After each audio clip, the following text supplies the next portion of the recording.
Hello, everyone. I am Ivan Rodrigues, and it gives me great pleasure to welcome all of you to Dell Technologies and Intel Corporation presents the Economic Times NextGen CIO Summit. The theme for the summit being Bold Leadership, Designing the Future of Work. The pandemic has raised the bar from adopting new technologies to remote work and getting prepared for hybrid working, where CIOs are seen playing a crucial role by embracing work from home situations and delivering for their employees, clients, and customers during the toughest of times, driving organizational changes and championing the technology and data initiatives designed to secure success in the digital era. Many firms' primary business goal is to use technology to dramatically increase business performance. Smart mobility, sustainable infrastructure, cybersecurity, e-commerce, digital banking, social media, blockchain, and content creation are all examples of tech advancements. The goal of this transformation is to gain a better understanding of the market, increase top-line revenue, and increase customer engagement.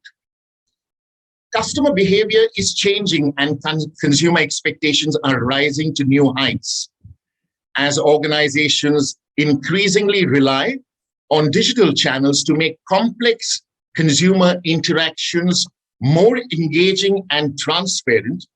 This function is crucial. So, at this moment, all eyes are on the CIO.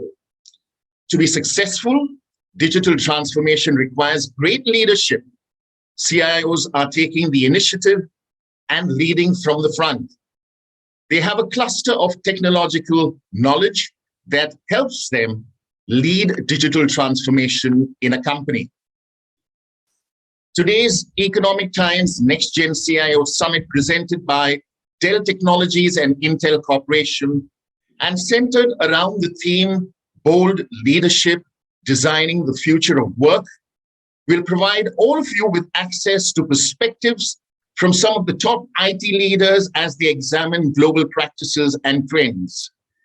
CIOs across industries will be part of different leadership panels to share their philosophies, insights, and stories, along with words of advice and encouragement for up-and-coming IT leaders. This summit will combine strategy and tactics by gaining a better grasp of CIOs' future approaches and perspectives on business transformation. I'd like to take this opportunity to thank our partners for collaborating with us at this summit. Presenting partner, Dell Technologies and Intel. Artificial intelligence partner, Knowledge Lens Private Limited.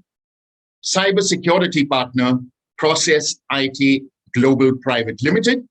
Associate partners, Accenture, Deloitte, and Goldstone Technologies. Knowledge partner, ET Insights. Media partner, CIO Review, and this summit is brought to you by ET Unwired. For details on the business for the day, kindly click on the agenda button. Do join the conversation on Twitter and other social media platforms using the hashtag ETNextGenCIO. Also, during the break between sessions, visit our partner booths by simply clicking on the Experience Zone button at the bottom of your screen. Chat, speak, or video call any of them, and do come back to the live sessions again by clicking on the plenary session button at the bottom of your screen. Do visit the networking lounge, which is a button at the bottom of your screen where you can create a group and video chat with like-minded people. Visit the resource center and get all the information you want to read, save, or refer to from the voluminous partner resources of brand videos, exhibitor brochures, event catalogs, and the list of upcoming events. You can also take a break during sessions by clicking on the Engagement Zone tab. If you click on the tab, you can visit the social wall where you can post your tweets and experiences using the hashtag #ET_NextGenCIO.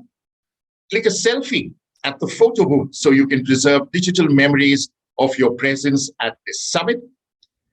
Play a car game called Car Rush, which is specially designed for you.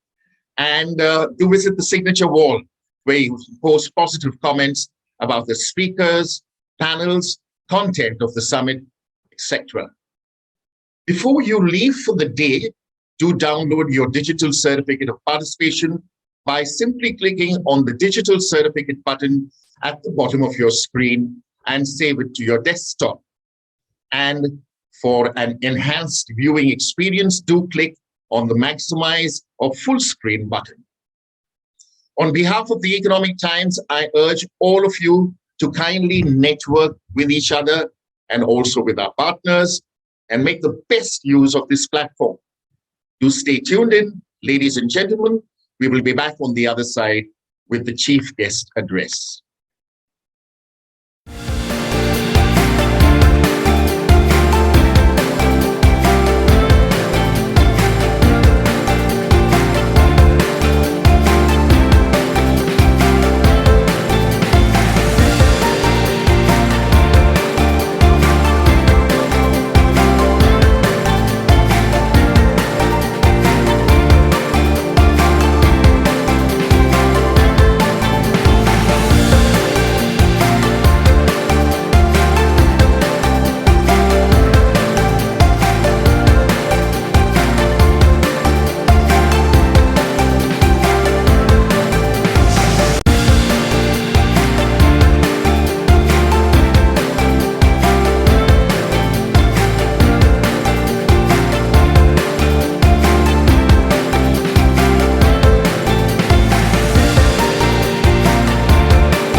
Welcome back, ladies and gentlemen. With that, we move on to the chief guest address titled 2022 Leadership Vision, How Forward-Looking CIOs Are Driving Business Strategy. And it's an absolute honor and privilege to welcome Shri Jayesh Ranjan, Principal Secretary, Industries and Commerce, Information Technology, Electronics and Communications, Departments, Government of Telangana. Mr. Jayesh Ranjan, over to you. Thank you very much. Greetings to all the fellow speakers. Greetings to all the participants. First of all, I'm very delighted that ET Edge has put together this very useful webinar. Addresses lots of very important perspectives that all of us are facing in our current times. And I'm also grateful that I have been asked to open this webinar. So as I was introduced, I'm a part of the government here in Telangana. And many of you would know that Telangana is a new state. It got created in 2014. But ever since we got created as a new state, we took it upon ourselves that whatever we do will be tech enabled. Because some of you who may not know about the background behind the creation of this new state of Telangana, one of the main reasons why there was a demand for this state and why eventually the state was created was because of a feeling that much more economic development, etc., was happening in the other part of the combined state and not so much in the Telangana region. And therefore, the demand that we will be the masters of our own destiny, we will take our own decisions, we will resolve all the issues that people face here. And eventually, this demand was met. On June 2nd, 2014, to be precise, the new state of Telangana got created. And obviously, when a state has come into being after years and decades of this kind of neglect and deprivation, there is a need to accelerate your developmental goals. And right on day one, this very important decision was taken that the state will be driven through technology. Technology will be one enabler which will help us fast track. See, typically we use terms like fast track, etc., when we have to do things in an accelerated way. And if the acceleration is much more than fast track, we use a term called leapfrog, that we have to really leapfrog in the developmental race. But in Telangana, we use a third phrase, which shows how kind of keen we are to really break all barriers. And the phrase that we use is pole vault. So we should really jump, maybe 10 times, 15 times more than our height, our capabilities, that is, and all that will be possible using technology. So Telangana that way has truly lived up to that initial expectation that we will be tech enabled. If you look at our IT policy, as I said, the state came into being in 2014, and in 2015, we came up with our new IT policy, which at that point in time was considered very, very comprehensive. In fact, Digital India program was just starting, and in many ways, some of the goals that we had set for ourselves were far more ambitious, far more audacious than Digital India. Typically, government policies have a 5 years tenure, and that policy got over. And last year, that is in 2021, we have come out with the second ICT policy. And of course, many of the good things which we have done in the first policy are continued in the second policy. But in the second policy, the citizen is really at the focus. We want to do more citizen-centric programs and activities, which obviously are tech-enabled. So I'm very sure that while I'm speaking on behalf of the government of Telangana, there are multiple other governments also which are equally forthcoming, equally progressive about the usage of technology. But as we all understand today, governments are not the only users of technology. Of course, when I speak a little bit further, I'll explain about which are the various ways, ingenious ways in which we are using technology. But of course, government is a large customer, no doubt about it. But governments are not the only customers. Enterprises are the customers. Within the enterprises also, there are, we won't say that enterprise is a completely homogeneous category. There are large enterprises, big-scale enterprises. There are very micro and small enterprises also. And particularly in the past 2 years, looking at the COVID experiences, we feel that there is a greater sense of urgency, particularly in the micro and small and mid-scale enterprises, for them also to digitalize. And I'll speak about it at some length as I continue with my address. So as I said, governments are customers, enterprises are customers, but most importantly, citizens are also important customers. There are lots of solutions, lots of products which are tailored directly to meet the requirements of the citizens. And again, this opens up a completely new dimension to the process of digitalization altogether. So since this seminar addresses CIOs in particular, I would also suggest that the CIOs look up to newer opportunities that are coming up, whether you are targeting, whether your company works for the government segment or the enterprise segment or the customer segment. There are amazing array of new opportunities which have opened up. And as I said, if I speak about each of these three categories now and keep giving you examples from Telangana, you'll also get a very good sense of what kind of possibilities are these. So as I told about the government, and obviously I'll give you Telangana examples, but as I mentioned, we are not the only state which is doing these kind of things. I'm pretty sure that there are at least 8 to 10 states in the country who are also equally upbeat about technology, who want to embrace technology. They are kind of, they have the institutional wherewithal to run technology supported programs and so on and so forth. So in government, the way we look at it is that there are 2 ways in which we are looking at our own version of Digital India, which is called Digital Telangana.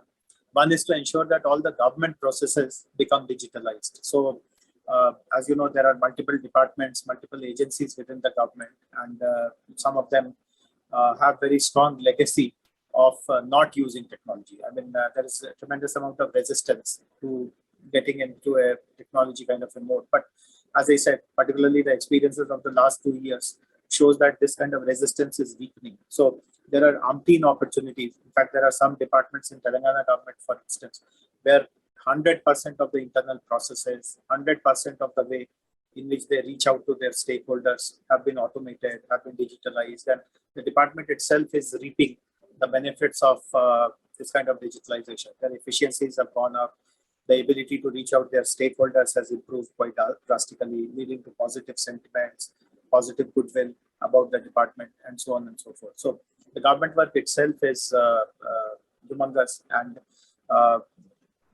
in Telangana, the latest work that we are doing for the benefit of all the government agencies and departments is to introduce cloud and cloud computing for them. So governments, by and large, have had in-premise data centers, as many of you would know. And Telangana was no different 7 years ago. But we have recognized that cloud can be a big game changer. Not only does your infrastructure costs come down, your security goes up, your flexibility goes up, and obviously you can do more by spending the same amount of money.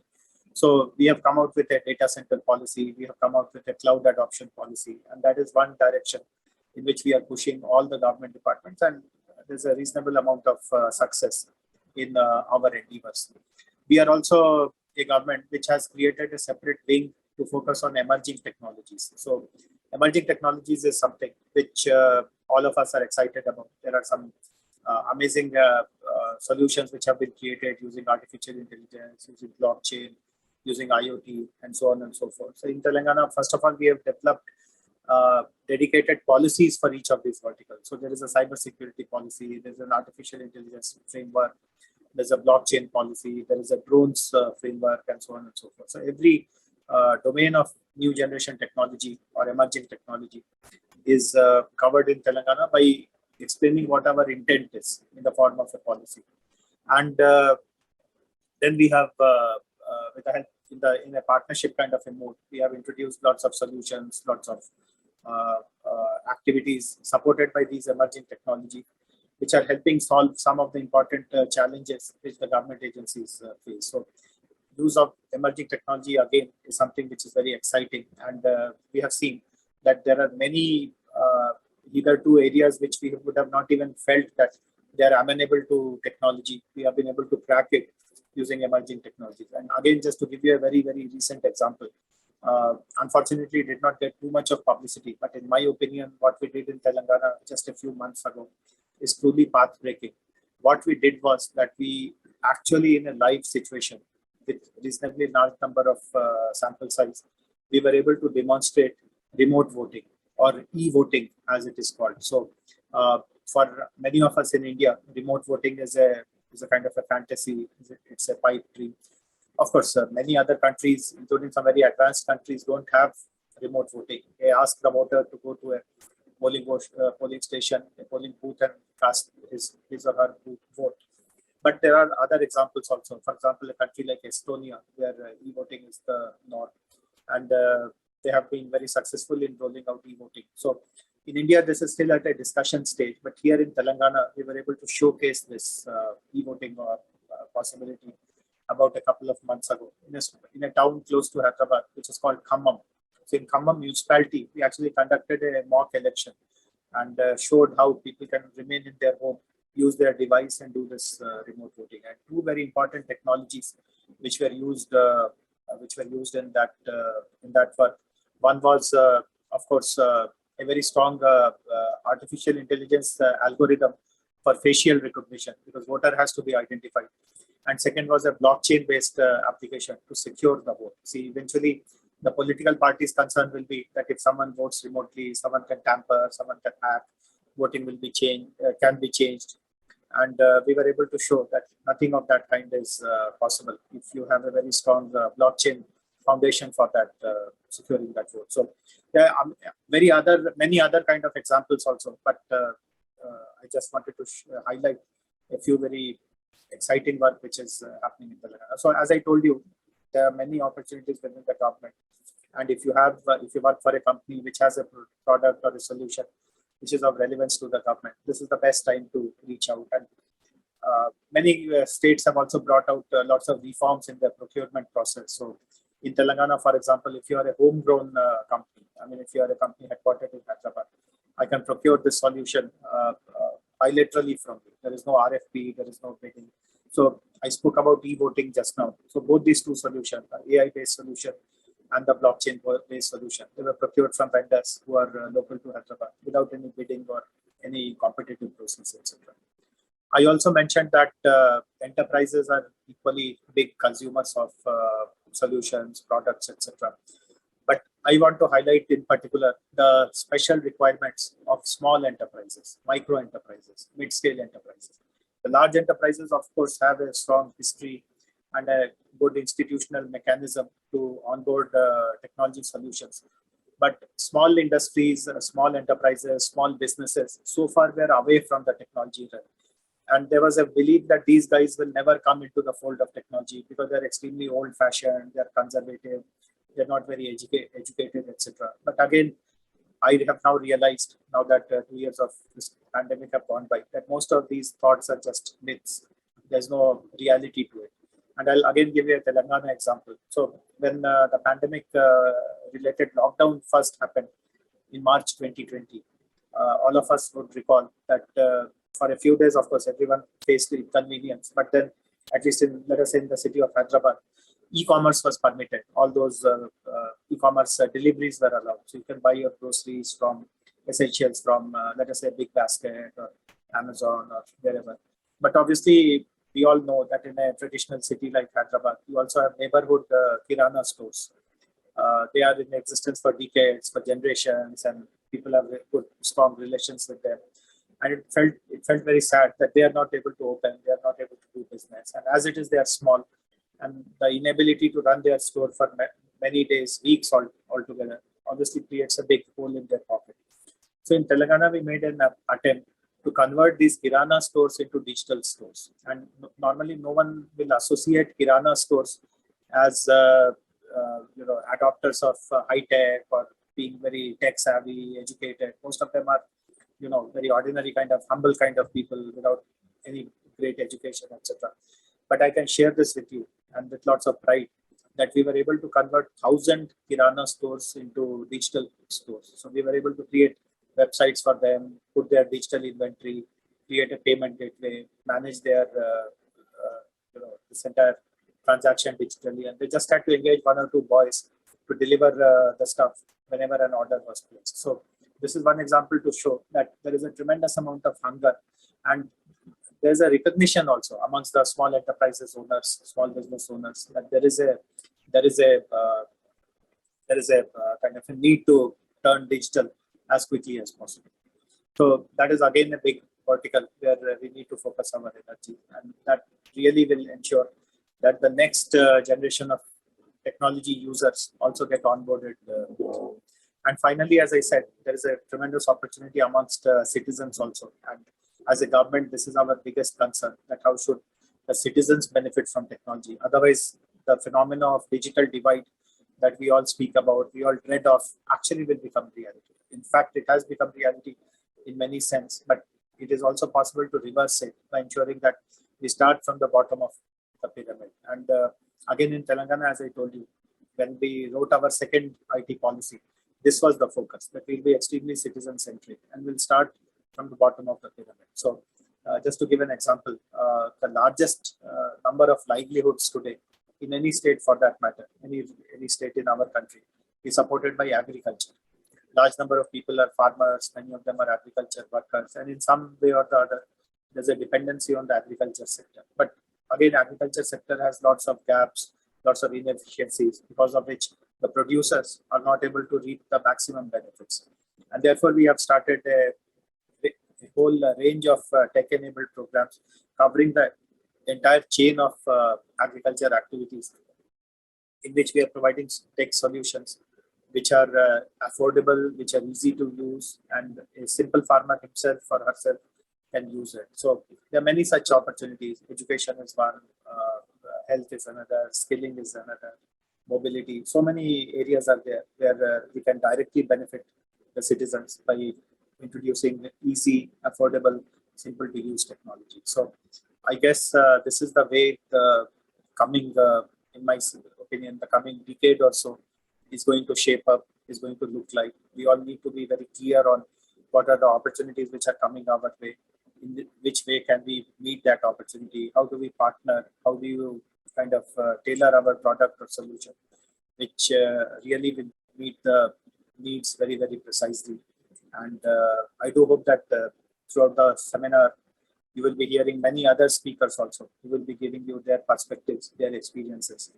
And I'm pretty sure that India can take a very big lead in providing solutions and products, not just for ourselves, but for the whole world. In fact, many of us will recall that the year 2000, Y2K, was really made use of by Indian companies, because globally it was felt that the best solutions is possible through Indian companies. Post-COVID, we have a similar opportunity of recreating that Y2K moment for the Indian companies as a whole. And as a government, we'll be very happy to be of support and help to the entire tech ecosystem of our country. So once again, my best wishes for the success of this seminar organized by ET Edge. And thank you very much for inviting me. Thank you very much. Ladies and gentlemen, that was Jayesh Ranjan, Principal Secretary, Industries and Commerce, Information Technology, Electronics and Communications Department, Government of Telangana, with his thoughts on 2022 leadership vision, how forward-looking CIOs are driving business strategy. Thank you, Mr. Ranjan, for your insights and sharing your thoughts as the chief guest. We wish you and the government of Telangana the very best going forward. Do stay tuned in, ladies and gentlemen. We will be back on the other side with the keynote address.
And now for the keynote address titled, How to Create New Value by Innovating with Data.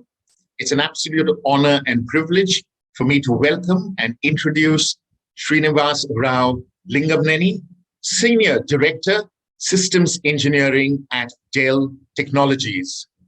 Mr. Rao, over to you. Hello and welcome all. I would like to share with you our point of view on how in these uncertain times you can innovate with data to create new value that will prepare your organization for what's next. To set expectations, I want to reintroduce you all to each of the tracks that will make up our sessions here at this event. My objective with this session is to share with you some of the practical actions your organization can take to create new value by innovating with your data. I'm going to give you a high-level overview and then point you to some of the other sessions in this track to get more detail on the specific products, solutions, and services that Dell Technologies offers to help you to get it done. Data is as old as the hills. In fact, you could say that whole reason IT exists today to unlock the value of the data. But while data has always been important, where data is going to be created, where data is going to be processed, and how you're going to act on this data is going to change. Our world is becoming hyper-connected, whether it is consumer devices like phones, watches, cars, connected fridges, or connected toasters, or it might be industrial devices like trucks, drones, manufacturing or agriculture equipments. They all have sensors which constantly monitors the health, status, and performance for something. In short, all these devices are generating lots of data. Whereas in the past, most of your data will likely to be created, stored, and processed in the centralized data center or cloud locations. Data will be hyper distributed across dozens, hundreds, or even thousands of edge locations. On top of that, business requirements are changing. Data needs to be analyzed and acted at an hyperspeed to meet the rising consumer expectations. So as the data center's gravity rapidly turns towards the edge, organizations are asking IT to deliver more and more these real-time, quality of service, fraction of the second functions in decentralized locations. The question is, how do you get modern technology, people skills and processes? And you need to innovate the data and create new value at the speed your customers, partners, and employees are demanding. So at Dell Technologies, we believe that in this data era, your organization's competitive advantage is directly determined by how quickly you can turn raw data into meaningful insights that drive your business outcomes. Digital leaders will be those organizations who become adapt to using data to fuel the personalized and integrated digital experiences, smarter products and data-driven business models which will ready their organizations for what's next. Creating new value with innovating with data will improve the human lives more than any other technology, dramatically reshaping industries and reinventing the way we live and work. So, how do you get started? To get a new value by innovating with data, you will need to do three things. Prepare to meet data where it lives by modernizing your infrastructure to meet the needs of the decentralized data era. Optimize the flow of the data throughout your organization by modernizing your data pipelines. Create the personalized and integrated digital experience, smarter and connected products and data-driven business models that will delight your customers by modernizing the digital innovation process. So rather than speaking hypothetically about these three steps, I am going to share with you a real-world story for each which illustrates how organizations are different from these that have been able to create new value from their data. Since very shortly the majority of all enterprise generated data will be created and processed at the edge, let's start here. The first customer story I'm going to share with you is that of Sky Telecom. Let's see what challenges they faced and how they created new value from their data.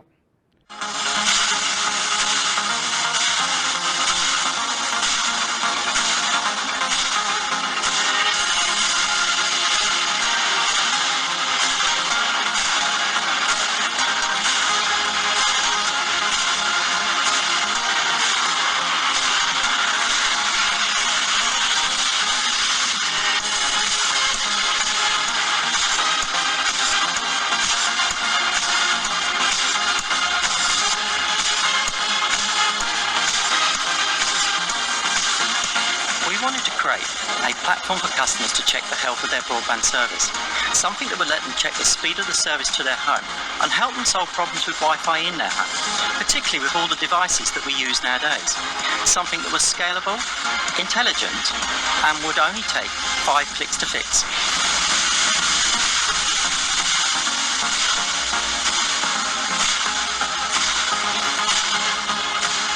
Are bringing and guiding over 250,000 customers per week on a simple user interface. We use Boomi as an intelligent black box. We collect the data, apply the rules, and respond with a simple API. We can make simple changes through configuration, and it's instantly scalable. It's data-driven, it logs every fault, cause, and resolution, and we use this to drive innovation.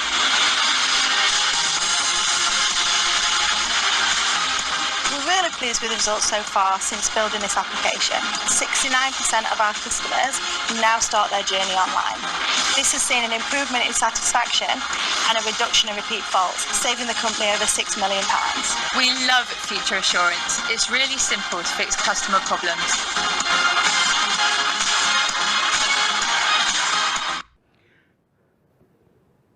So as you saw, Sky integrated more than 100 data sources to create customer service experience, which drove a 10-point gain in the Net Promoter Score, while at the same time reducing the customer service cost by 40%. The challenge was that only way the Sky's 24 million customers to receive help was to reach out to the Sky's tech support team. The team had 21 different tools, runs checks and communication systems. So the calls were lengthy, and recommendations were inconsistent, resulting in the frustration for the customers. So Sky wanted to transform their customer experience. Their vision was to empower their customers through an intuitive self-service application for troubleshooting, creating a unified view of the disparate systems and technologies running its networks. This required them to able to connect with all the underlying data sources, process them with the intelligent algorithms. So after surveying the marketplace, Sky Telecom selected Boomi, a Dell Technologies business, as their platform, and Brains powering its innovative feature assurance view application.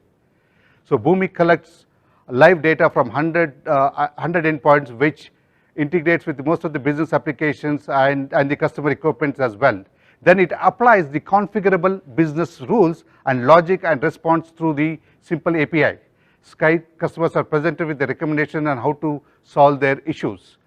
This innovative digital self-service application improved customer service and agent satisfaction and won 2019's UK National Technology Award for the Best Enterprise Project. So how did Sky achieve such great results, and how can you do the same? Preparing to meet date where it lives means you will need to modernize the infrastructure that needs the decentralized data era, and you can do that by connecting the people, things and systems in your digital ecosystem. Building your edge by bringing applications and infrastructure closer to your data so you can unlock real-time use cases. And at the same time, it is important to avoid edge sprawl by maintaining the consistent operating model across private, public clouds and the edge locations. Check out the other sessions in this track to understand how Dell Technologies can help you with the solutions like Boomi for data integration, or industry-leading edge solutions and Apex Cloud services. Okay, so we talked about how to modernize your infrastructure to meet the needs of decentralized data era. Let's now turn our focus from infrastructure to the data itself. Today, many organizations take too long to convert data to information, to knowledge, to wisdom, which highlights the importance of optimizing the flow of data throughout your organization by modernizing your data pipelines to remove the latency and get right data to the right people in your organization at the right time. Again, rather than talking theoretically about how we can optimize the data flow, I'm going to share you a story on how this is actually being done in practice. Let's hear from TGen. TGen's making an impact in the world of precision medicine through applying technologies and techniques to help bring better treatments to patients. We've got the ability to take discoveries in the lab and then translate those into treatments for patients at a rate that I think exceeds most places. Some of the largest challenges we've faced on this journey have revolved around data movement, data management, and data processing. In genomics, processing speed is really important to us because the data sets are so large.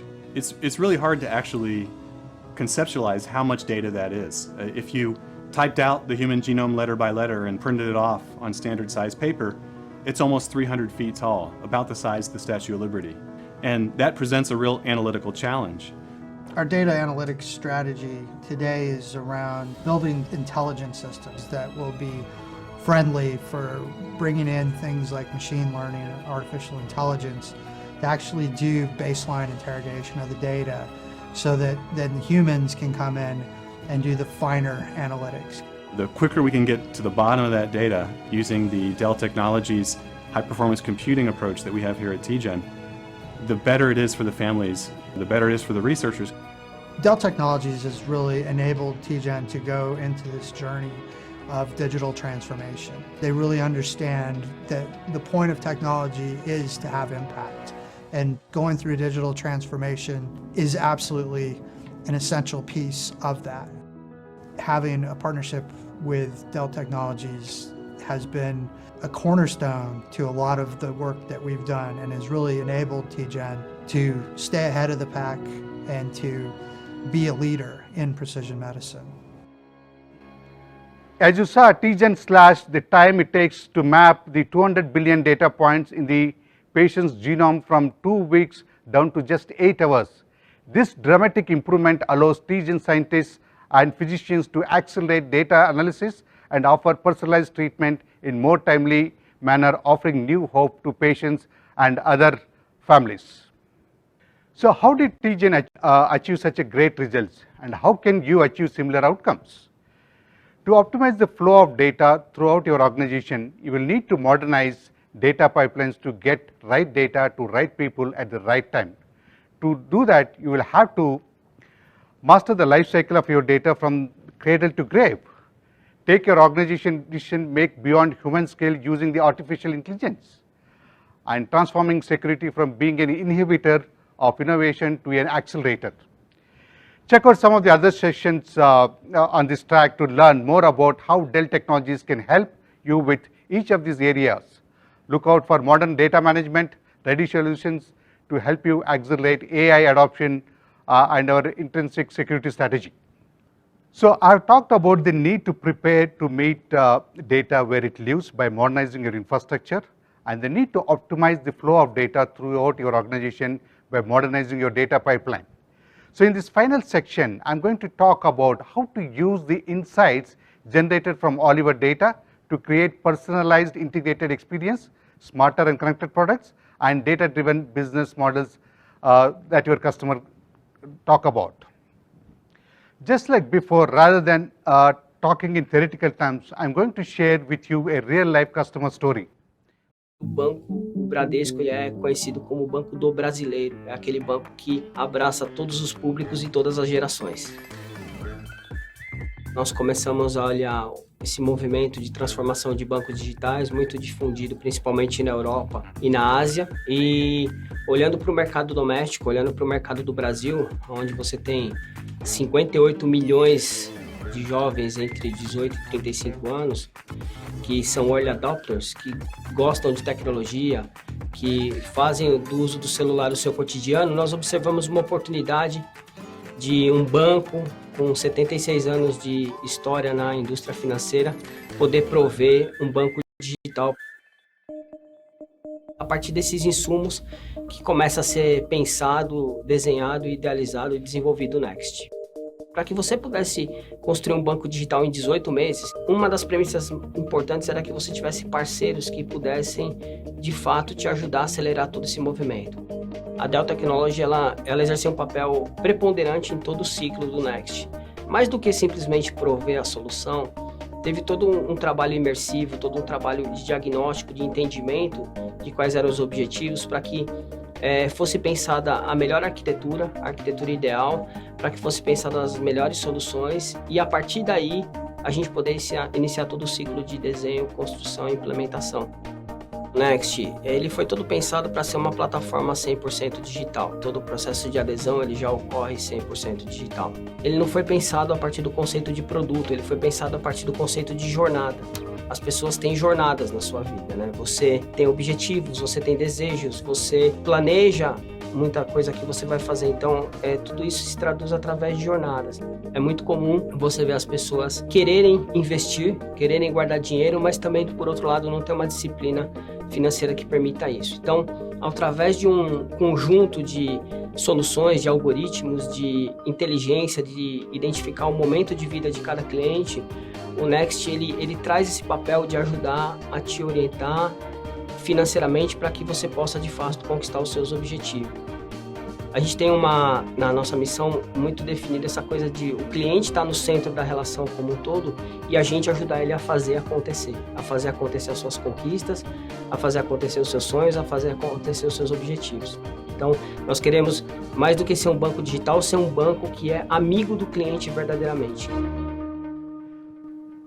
Okay, as you've seen it in the video, the rise of digital native banks was a big concern for this Branco Bank, which has potentially ended up in losing existing customer base to the digital native banks and inability to attract 50 million plus new million customers in the Brazilian market. The goal was to create digital bank for millennials using a data-based approach to understand the customer behavior. So Branco Bank could provide a personalized integrated customer experience which makes this sound financial recommendations that fit each customer's unique goals and circumstances. So differentiated through user experience and by leveraging digital intelligence based on big data and advanced analytics. So Branco Bank collaborated with Dell Technologies to innovate with data to create Next, a digital banking application that uses algorithms and artificial intelligence to provide customers with proactive recommendations and help them to reach the beneficial goals. So benefits: completed the development of the digital banking applications in less than 18 months. Otherwise, it could have taken more than 5 years for them to develop that. And they are able to retain 300,000 plus active customers. And at the same time, they attracted more and more user base in their banking environment. And also released 40 plus application releases to really cope up with the new generation functionalities which banks were looking for. So how did bank achieve such great results? And how can you achieve similar outcomes? To drive digital business outcomes from data insights, you will have to use those insights to create the personalized and integrated experience, smarter and connected products, and data-driven business models that your customer carve about. You will need to modernize your innovation process by transforming how you design and build the digital products, delivering better software to production continuously, acquiring the digital innovation skills your organization needs to be successful in this data era. So, you heard about 3 different organizations from different verticals and different parts of the world, Sky, TGen, and Branco Bank. We've now seen how they have created new value by innovating with their data. But now, how can you get started? Okay. First and foremost approach is explore. In a short session today, I've only been able to mention some of the ways in which Dell Technologies can help you create new value for your organizations by innovating with data. Ask for a follow-up sessions to explore how Boomi can help you to discover, prepare, integrate your data. Explore how Dell EMC's file, block, and object storage options can meet all your data storage needs, and how PowerEdge servers and precision data science workstations are optimized for your most demanding data-intensive workloads.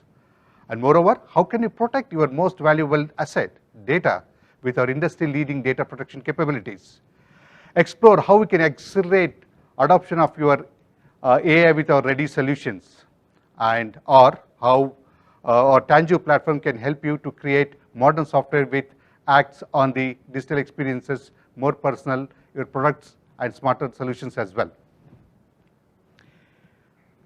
And you need to plan. If you're not sure about where to start in your journey to become a data-driven business, our consulting services will help you assess your current state of data innovation maturity, define the target future state, and map out your unique journey to evolve IT from where you are now and where you want to be there in the value with your data. And if you are shortage of your skills, our Dell Technology Education offers professional certification to help you build in-house competencies in data science, data engineering, and platform engineering as well. And finally, accelerate. Or perhaps you are wondering what an actual living, breathing culture of data innovation looks like in the real world. Get up close and personal to your experience with creating a new value from data really looks like by engaging with some of our own Dell digital data scientists and engineers to learn how they overcome the data challenges and the lessons learned from those digital transformation. I hope today's sessions has changed your perception about what's possible when you partner with Dell Technologies. As you have seen, we can support you every step of the way in converting data into insights into the actions that will drive your business outcomes. Thank you for attending this session. I hope you found it valuable. We welcome the opportunity to partner with you to help your organization to create new value by innovating with data. Thank you very much. Ladies and gentlemen, that was Srinivas Rao Lingamneni, Senior Director, Systems Engineering at Dell Technologies, with his keynote address titled, How to Create New Value by Innovating with Data. Thank you so much, Srinivas, for your thoughts and insights. And I think it sets a perfect backdrop for the discussions to follow. We wish you and Dell Technologies the very best going forward. Ladies and gentlemen, I'd like to take this opportunity to thank our partners once again for collaborating with us at this summit. Presenting partners, Dell Technologies and Intel, Artificial Intelligence Partner, Knowledge Lens Private Limited, Cybersecurity Partner, Process IP Global Private Limited, Associate Partners, Accenture, Deloitte and Goldstone Technologies, Knowledge Partner, ET Edge Insights, Media Partner, CIO Review, India, and this summit is brought to you by ET Unwired. During the break between sessions, kindly visit our partner booths by simply clicking on the Experience Zone button at the bottom of your screen. Chat, speak, or video call any of them, and do come back to the live sessions again by clicking on the Plenary Session button at the bottom of your screen. Do visit the Networking Lounge, which is a button at the bottom of your screen once again, where you can create a group and video chat with like-minded people. Visit the Resource Center and get all the information you want to read, save, or refer to from the voluminous partner resources of brand videos, exhibitor brochures, event catalogs, and the list of upcoming events. And before you leave for the day, do download your digital certificate of participation by simply clicking on the digital certificate button at the bottom of your screen and save it to your desktop. And for an enhanced viewing experience, do click on the maximize or full screen button. Once again, on behalf of the Economic Times, I urge all of you to kindly network with each other and also with our partners and make the best use of this platform. Do stay tuned in. We will be back on the other side with a very interesting panel discussion.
Welcome back, ladies and gentlemen. With that, we move on to a very exciting session, something that I am looking forward to, which is the inaugural CEO panel titled Expectations of CEOs from the New Age CIOs. CIOs should not limit themselves to technical aspects of a firm alone, but should also contribute to marketing, finance, and any other areas where the CEO is responsible. Obviously, CIOs are striking a balance to stay up with the changing and demanding times while handling the conventional position of a technology leader. We have a power-packed panel with us today, and so without further ado, it's an honor and privilege for me to first welcome the members of this panel. We have H.K. Agarwal, Managing Director, Grasim India; Jayakumar Janakaraj, Chief Executive Officer, Adani Connects; and Srinivasan Balasubramanian, Chief Executive Officer, International Aerospace Manufacturing Private Limited. This session will be moderated by Aravind Ramamurthy, Partner and Leader, Value-Led ERP, PwC India. Arvind, over to you. Thank you. Good morning, everyone. The rapid adoption of digital technologies is throwing new challenges to IT organizations and CIOs. As spending on cloud, mobile, analytics, and social technology soars, CIOs have the opportunity to help drive strategy, innovation, and revenue growth. Actually, digital transformation is impacting virtually every business. So there's urgency for IT or a CIO to be driver of innovation and change. We're really seeing how the role of CIO has shifted to become more embedded in the strategic leadership of the organization.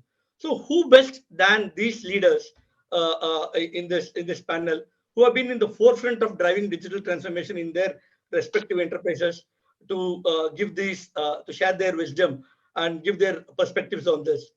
Dear leaders, let me ask this question, and I want this to, I'll start this panel by asking this question to all of you. What is your vision of a new age CIO in this age of technology, innovation, and disruption to drive the digital transformation? This is something, let me kickstart this by asking this from all of you. Let me start this question first to Mr. Agarwala, followed by Mr. Jayakumar, and then Srinivasan. Thank you, Arvind. Good morning to all. It's a real pleasure and honor to be on this panel. So the topic is very relevant, and as we are all grappling with the digital transformation of our businesses, I think we are not alone. As per Gartner's report, almost more than 125,000 large-size organizations are starting the digital transformation of their businesses. So obviously, CIO has a very different role to play. In my thinking, the CIO has to be able to bring the digital in the center point, as a tool, as a platform to formulate the business strategy and plans how to achieve the business goals. It is no longer just doing the limited technology thing, providing the backbone or connectivity or hardware and ERPs or other things. Is becoming part of the business strategy development team, business plan development team. He needs to develop good general understanding of all aspects of the business, like what is the value proposition of the business, how business model is for creating value for the business and for customers, what are the key processes, whether it is supply chain, finance, marketing, sales, conversion, and people aspect also. And so that he can then help the board, help the ExCom team to make a proper plan, which is centered around the digital way of doing business. Basically, he has to be able to first understand the dimensions and then be the architect of this change management. So this is the new role we expect the CIO to play. It's a very tall ask for them to change themselves in a short time for such a massive thing. not easy for them to develop so much understanding of all aspects of business, but this is what is definitely required. Mr. Jayakumar? Thanks, Arvind, and thanks, Mr. Agarwal, for your insights. The way I see is that instead of starting with the expectation of CEOs on their CIOs, I'll start with the point that the businesses have evolved to a stage where technology has become integral to every operations, every part of our business. And therefore, the role is for the entire organization also to transform. And it is like how we started adopting safety, health, environment, sustainability, and all these aspects have grown in maturity in the organizations in various phases. And I think today we have come to a phase of our organizational transformations that technology and digital transformation is just part of our system. And if we don't adopt it and if we don't accept it as a management team entire, not just the CIO, first of all, is becoming a moot point right from day one. So I think it is the first is the acceptance that we need technology to transform ourselves. And as long as that comes in the executive committee or the top management team, the job of the CIO and the expectation from the CIO becomes a lot easier and more achievable. Because otherwise, it is going to be a horrendous task for that poor gentleman or woman to understand the business and to run the change management, because change management doesn't work, technology doesn't work. Okay. And it is all garbage in, garbage out after that. So I think the starting point for me is how does the company or the business accept this whole thing of change? The second thing is how do we see this function as an integral part to the business and not as a separate function which is to be run by a CIO. So the KPIs of every management team member, be it the CEO, be it the CFO, be it the operations officer, or even the safety officer, is all linked to the KRAs of the CIO. Because unless otherwise there is alignment in the objectives that the CIO wants to achieve, it is impossible for us to make a magician out of CIO. So that is the second important factor of change management that we have to drive from the top team, where we make the CIO an integral part of the management team and not just a service department. The last and the most important thing that we all have to understand is that digital technology is going to transform itself first in a very rapid pace. So it's not a static behavior that we need. We need a very dynamic behavior where we can adopt, where we can leapfrog. So we cannot be just followers of what others are doing in this one space. So it also needs the management team and the CIO to be quite external focused, which is never the case in earlier cases. In earlier cases, if somebody does an SAP implementation, somebody is going to say, okay, why can't we do it better? Or why can't we do this module in this standardized manner with no more customization? Games have changed today. The whole world has changed. The whole world is so fast in terms of enablement of IT or artificial intelligence. And so I think that external facing learning environment, and therefore we can leapfrog from a technology standpoint, I think is again a very important aspect. So that's my take, Arvind, from my side. Thank you, JJ, because you made a point that it's not just the CIO, but even the organization has to change. That's an interesting perspective. Mr. Srinivasan, your thoughts? Yeah, thanks, Mr. Agarwal. Thanks, Jayakumar. And it's a fantastic question. I mean, this is a very valid point of discussion today. I'll share you my experience from I work for Rolls-Royce, taking care of this AMPL business. And in our industry, of course, in every industry today, in today's expectations from customers, the CIO's role has changed a lot. It's no more a standalone role. And over the last year, we have transformed from CIO to a chief digital officer. And today, what we call this position is a chief intelligent officer. CIO is no more a chief information officer. Because in everything, what is the expectation from our side, a CEO in the operations or the business to improve the profitability, to support the growth, or to improve the speed of the development, to improve the customer satisfaction. It is all possible only when we put some intelligence behind every action that's behind the not behind achieving the customer satisfaction in terms of delivery or quality, or in terms of development speed in the engineering area, or in terms of the communication what we have with all the stakeholders in the supply chain. That is possible only when we adopt the technology which analyzes and gives some intelligent results which makes us to improve further continuously. And that is what that is where we call the expectation from what I just tell our CIOs, you are a chief intelligent officer. It's no more a CIO or a chief digital officer. Don't call yourself as a CIO, chief information or chief digital officer.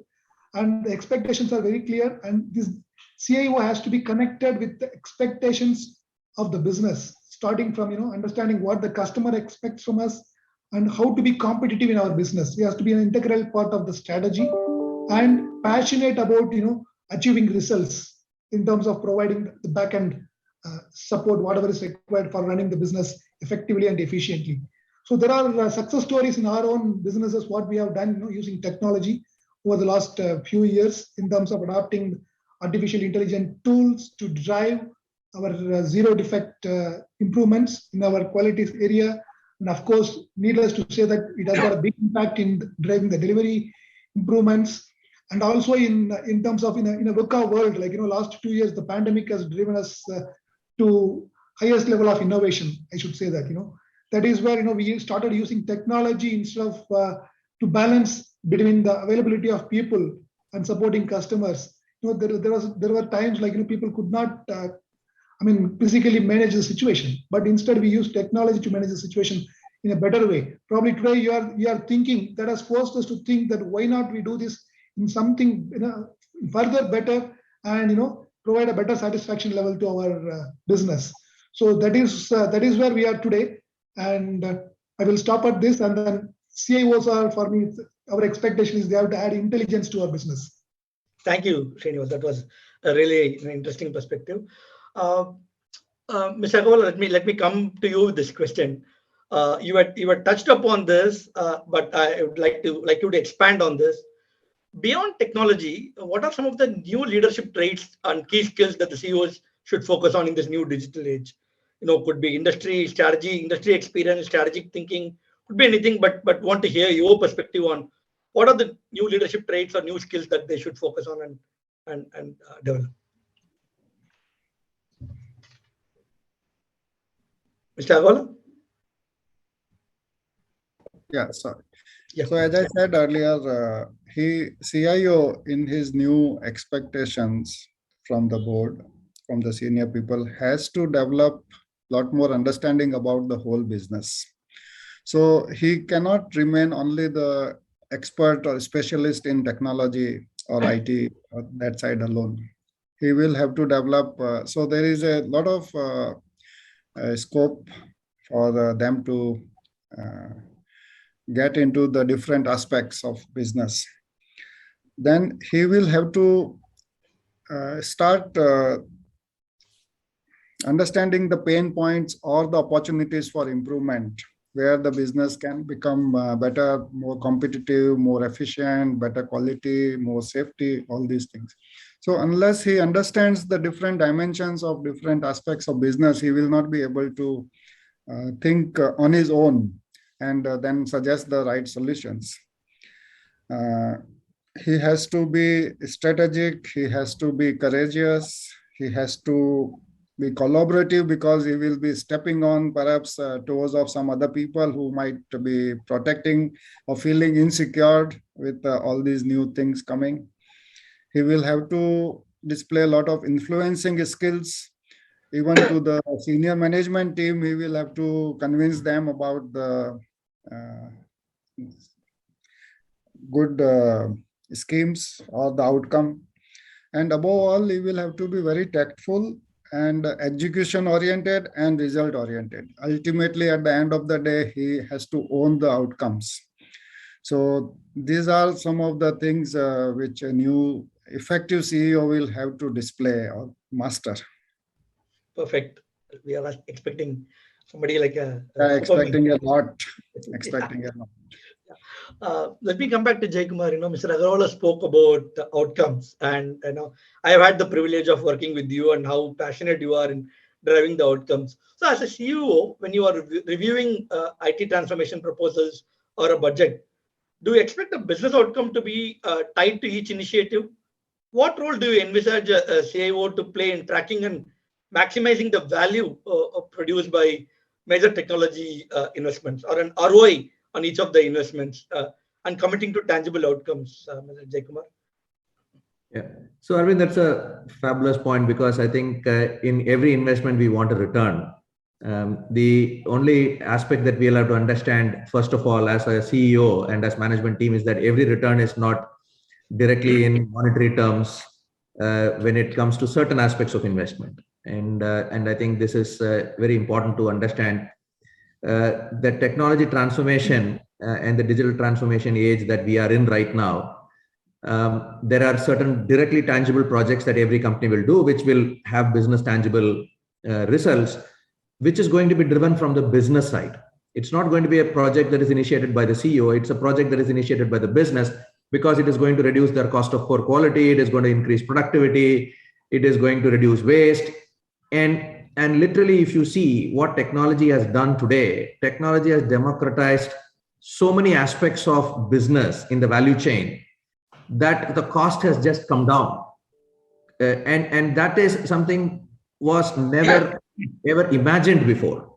So if every technology investment was tied to a pure ROI based on our understanding today, we will miss out huge breakthrough opportunities of the future. So I think as a management team, the first thing we must understand is, where are we putting our strategic intent on digital transformation and the investments, and where are we putting very direct deliverables of productivity improvements and certain other improvements that we are looking at and what we can see in front of us and we are doing. So there's a very clear two buckets of investments in technology. One is where we see direct value today. The other is we are investing for our future survival of our business. So there is, when we do life insurance, there is no return on investment today. So I think we need to understand that we are talking about our life center here as the digital space, and we are not talking about our luxury here. So having a computer or having a system to operate your plant automation system, earlier there was always a debate. You want PLC, you want DCS. I've heard this argument 100 times when we all started our career. But I think today everybody is talking artificial intelligence as if we need that to run our home. So I think we have transformed even in our lives so much that I think return on investment is obviously a very important aspect, but I think it's not the only aspect at all. And I think every CEO, every business manager has to start realizing that. Having said that, the most important thing I think the CIOs have a role to play here is to expose the business to the availability of the array of technologies that are upcoming in the market, because I think that is a very important role to play, because otherwise the business team is always going by what has been already done and never thinking what is possible in the realms of technology. And that is a very important role, because that is going to change the return on investment in a very, very big way, rather than trying to go and find a vendor who is going to implement that tool, or a vendor who will supply the tool $2 cheaper and therefore have efficiency better. So I think there is a very big differentiator there in trying to identify what is available in the space of technology and solutioning the right technology, and therefore a lot of processes that we might be doing today are just not required tomorrow. So I think it is a very delicate part, because it will bring disruption in the management team itself. You might have one full department go to redundant, right? So nobody will want to talk that, right? Everybody is very happy talking nice, sexy language as long as it is a language. But when it is going to come to my job, I surely don't want that, right? So I think that is an important role that the CIO has in terms of exposing the top management who have a long-term view of the organization in place, exposed to these technologies well ahead of the requirement. And that's a very, very important part of making the teams learn. Because unless otherwise we learn as business leaders or get exposed to as business leaders, we're never going to expect that to be implemented in our business. So that's my sort of points on this aspect, Arvind. Thank you. Great thoughts, Jaykumar. Let me come to you, Mr. Srinivasan, and let me talk to you about one of the important element in an organization, which is data. And we all know that data is the enterprise's most valuable and irreplaceable asset, and ability to utilize the data is becoming a key capability for every organization. So what role do you envisage the CIO to drive this data-driven culture? Because it's not a glamorous job, to put this in place, data governance and cleansing and quality. It's not glamorous, it's very time-consuming also. So what role do you expect a CIO to play in ensuring this importance of data and data-driven culture so that the organizations can benefit from the good quality of data? Thanks, Arvind. I must compliment you because this is a very important aspect of running business. Data, data is the backbone of our business. That is an irreplaceable asset, as you just rightly said. And it creates, it helps us once the data is properly analyzed and we put the right actions in place with intelligence behind it. It gives us a winning value proposition to make our business prosper. So that's what very, very important. Once the data is available, we expect, here I want to bring another point. It is just not the CIO's responsibility alone. The data is well understood by the business heads in a better way, but they'll have to kind of collaborate with the CIOs and make CIO understand what is the expectation out of the data, what is available to us in front of us. And there are several examples today in our business where we have used data analytics to proactively identify kind of a risk in the business in our in several areas. Like it can be in quality, it can be a quality risk, or it can be a delivery risk, or it can be a development risk.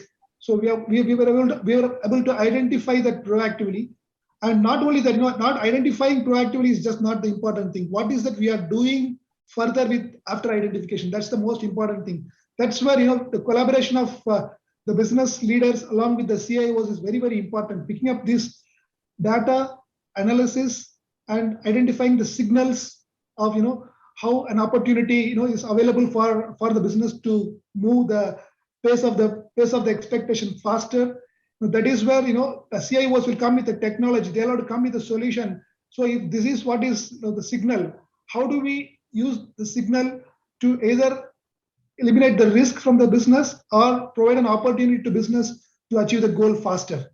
So that is where there are to start simple examples like how the data is being used today in intelligent manufacturing. I use the word more and more the word intelligence because that is what matters to us finally. We are using the statistical process controls today.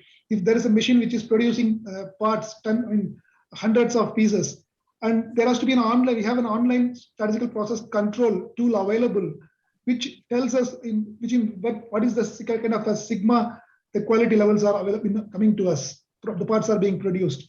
And we have also established certain rules, the upper and lower control limits within the tolerance band. And if the system is capable, there is an intelligence built.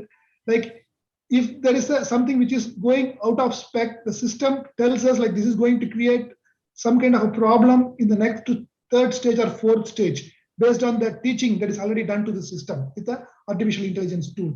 And what happens after that is very important. The system raises alarm saying that you better stop it, fix it, and then start. That alarm is given to the guy who is running, sent to his supervisor or shift engineer, telling him that there's something going, which is not stopped, which is not stopped, with advice is not being followed. The guys then get together and then make the right decision to improve the process and avoid something which is going to go out of control. It's a simple example of what I told. And where the data, what we are using is like design parameters that need to be used in designing the parts right first time. And not only that, we have automated that in such a way that earlier it used to take 8 weeks to 12 weeks to design certain processes. Today it is done within 2 weeks. So that is the advantage what the data is giving to us today. Data per se is the most important thing. and analyzing the data is very, very important, and integrating the data to, after analyzing that, we know that proactive measures have to be taken.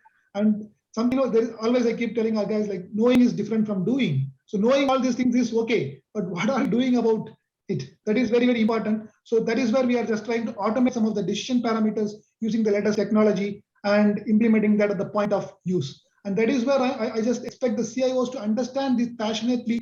They need to understand the business, just not only the technology, how that can be used to, the signal can be used to provide an advantage to business. So that is where, using data to provide advantage to business is very, very critical. Great examples of power of data, Mr. Srinivasan. Thank you. Mr. Agarwal, let me come to you with a question. A seamless collaboration between technology and business is extremely important for a successful digital initiative. What do you expect from the CIOs to ensure that this collaboration happens? And how do you expect the CIOs to evangelize the power of technology to the various business leaders? For example, if there is a new technology that's come in, if they go to procurement and say, how do they evangelize? What role do you see the CIOs to play?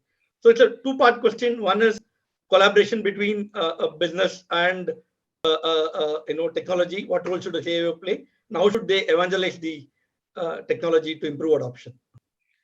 So here, as we have been talking, even Mr. Srinivasan just reinforced that point that CIO has to develop a very good understanding of the business, different aspects of the business.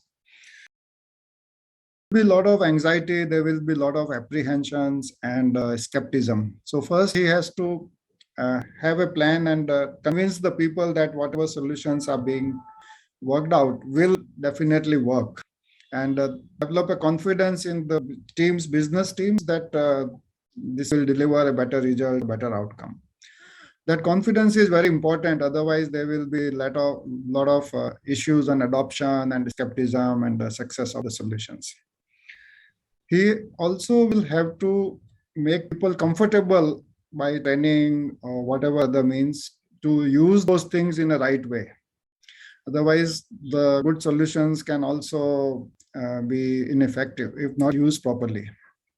So there is a fear also. People have a lot of unspoken sense of anxiety and fear. So he will have to help them overcome all these things. And people don't have to be really technology experts to use the technology. Like I don't have to be electrical engineer or inventor of electricity for using electricity in my day-to-day life. So these things he will have to plan properly. And then he has to have a robust plan of his own schemes, his own suggestions, so that he can convince, persuade, influence other people for investment decisions, whether procurement or even the board for approving the necessary budgets. So these are some of the things. He will have to be very tactful, because there will be people who will feel insecure. There may be people who will feel insecure because now their inefficiencies will get exposed. So there will be all kind of psychological forces working. So he needs to collaborate with HR, he needs to collaborate with senior people, every level, so that everything can work positively and successful outcome. Thank you, Mr. Agarwal. Good piece of wisdom for the CIOs. Let me come to you, Mr. Janakaraj. Whether we like it or not, there are huge cost pressures. First, it was pandemic. Now it was the crude price, supply chain disruptions. There is this war going on. There is the toughest duality is always the balance between the cost versus innovation or digital transformation, right? How do you see the mounting pressure of cost to cut cost across the board impacting the spend on digital transformation within the organization? And what's your advice or guidance to the technology leaders or CIOs in this, upon this return on investment point? But given the current situation on the pressure on the cost, how do they convince the board or their management that digital disruption or digital initiatives are equally important? And how do they balance it out? And a related question in this is for the CIOs. There is always this thing about keeping the lights on or managing this versus this new initiative. So your advice or guidance to the CIOs and technology leaders would be useful, Jagmohan. Yeah. Thanks, Arvind, for that question as well. The first point that I would like to make here is that high cost is not great innovation. High cost doesn't guarantee great innovation. Okay, let me put it that way, right? So innovation is going to be a cultural drive that the organization is going to drive. We have all come from a culture where when we wanted to buy a product, we will always ask, is this technology proven? We've come from that culture. Today, we live in a world where startups and unicorns are the name of the game. And I'm sure all these garages which grew these unicorns didn't have high cost as a fixed cost. Of course, they had high brain power, which got converted to equity value and things like that. But then they were not high spend innovations, right? And so the point I would like to say as a CIO or as a CEO, when you're looking at a digital transformation or an innovation expense or a cost, I think the first thing that we'll have to all understand and align towards is the business and the organization ready to drive this? And is it part of our strategic requirement to drive this? I think that is a more fundamental issue rather than trying to say that, no, I want to have this cost or I don't want to have this cost. If cloud adoption is absolutely right and center of the business imperative, then it is a strategy to be driven. Obviously, the best optimum cost structure needs to be found out as well. The only advice that I would have to the management team, including the CIOs, is not to just follow the wave, right? Everybody is going to cloud, so I'm also moving to cloud, right? So surely you're going to regret your decision at some point of time because you're going to see your costs go up and then you're going to optimize. So I think as long as the business strategy and the business need is mapped, not just for today, but also for the next 5-year horizon, because these investments, you cannot reverse them very quickly. So there will be a lot of fixed costs. There will be a lot of disruptions in operations if you're going to keep moving your digital transformation journey in terms of the concept. So I think that planning phase and sometimes we try to ignore the cost that we spend and the time that we spend on the planning phase. I think that is very important. And to understand the array of products. The next thing that we all have to understand is that technology is going to ultimately give huge benefit, structural benefits in cost reduction. Like I'll give you an example which I came across very recently. Cost of lending, 50 rupees to a person, okay, is very high. And that is why banks don't lend 50 rupees to a person who can only borrow 50 rupees. Digital banking, which has been implemented in a developing country by a company, he told me cost of development is high, but his cost of lending is 0. So he lends 50 rupees to 50 million people. So it is a completely different ballgame. Cost is 0 to him. Every additional customer he adds, cost to him is 0. So he's ready to add a customer who borrows $1 a month. His NPA is 0 because the person who borrows $1 is very attentive to pay the dollar back because he's a very sincere guy. He just earns $1. Okay, he doesn't earn a crore and trying to keep an NPA with the bank, right? So I think this digital disruption of cost reduction is only achievable with digital transformation. It is just not achievable otherwise. So trying to sort of nuance this to say that no, whether we want to do digital or we don't want to do digital, I think is a zero-sum game.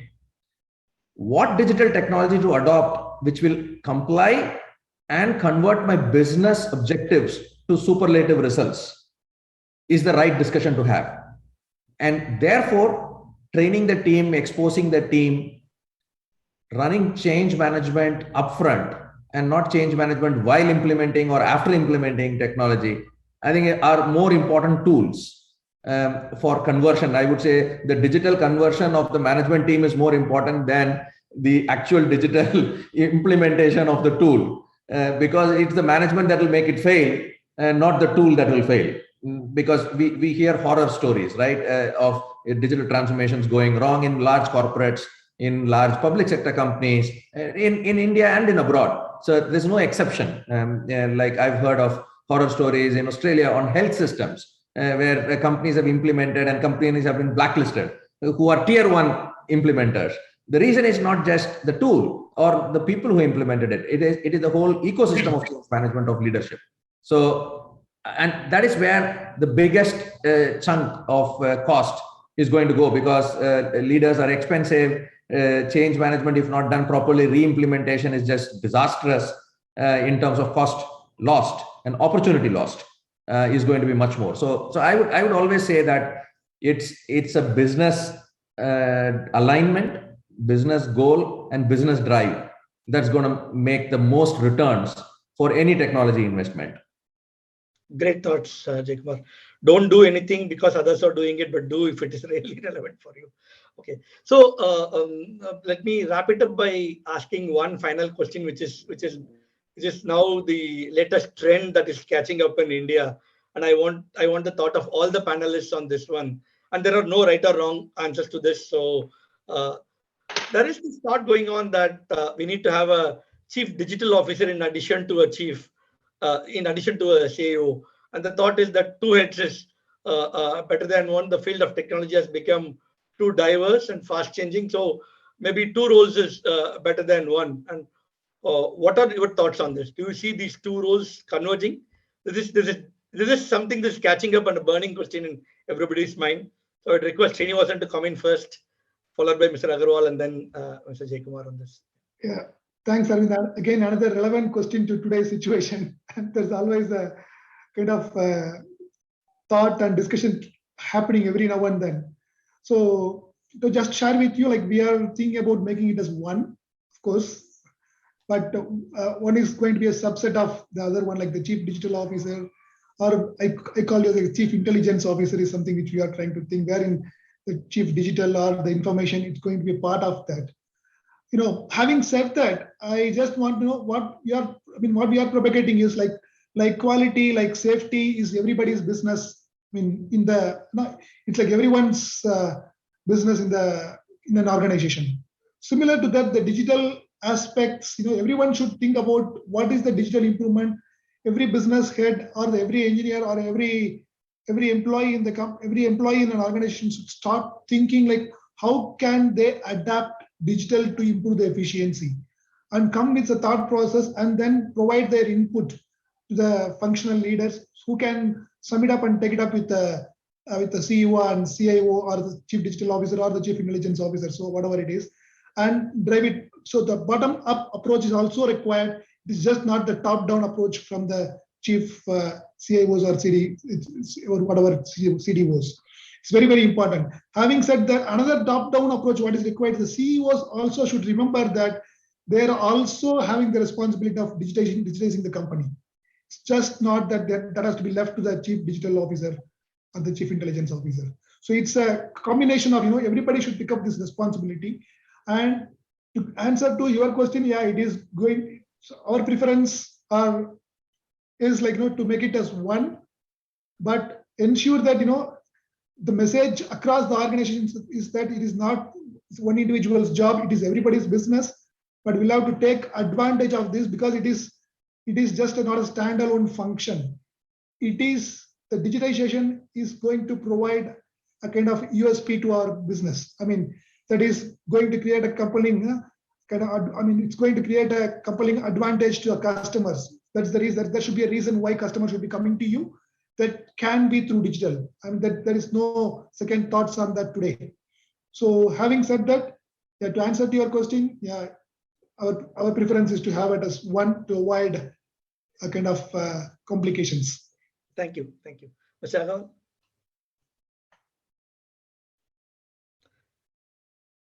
Mr. Agarwal? Yeah, thank you.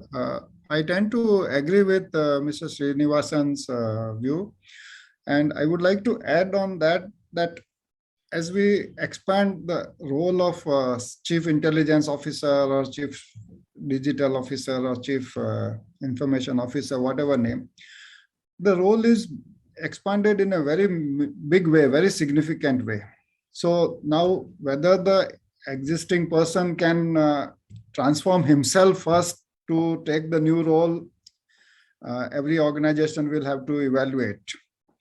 So, of course, the organization of the chief intelligence, chief CIO itself will have to be changed. There has to be strengthened, there will be more verticals, and a lot of changes will happen in that vertical, that part of the organization first.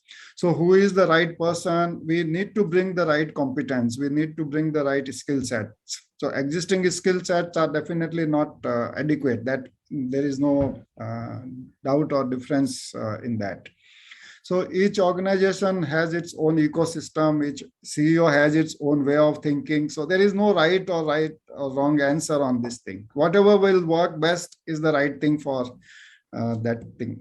But yes, the CEO has the responsibility to digitize the organization, as Mr. Srinivasan very rightly said.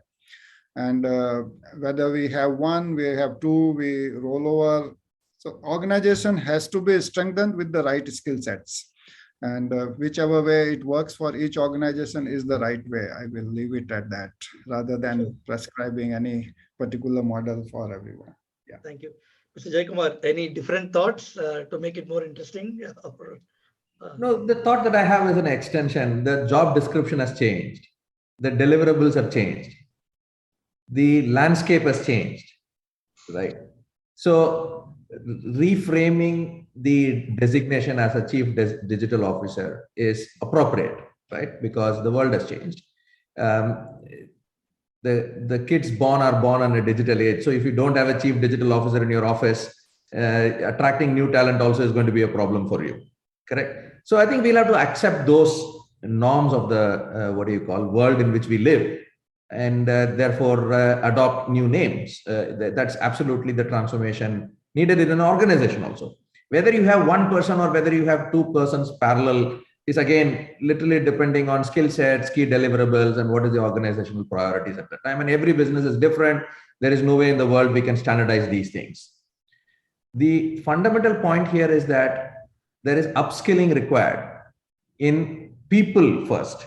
Whether it is in the CIO or chief digital officer or innovation officer or whatever name we want to give him, the entire management team needs upskilling in terms of achieving this overall digital transformation goal.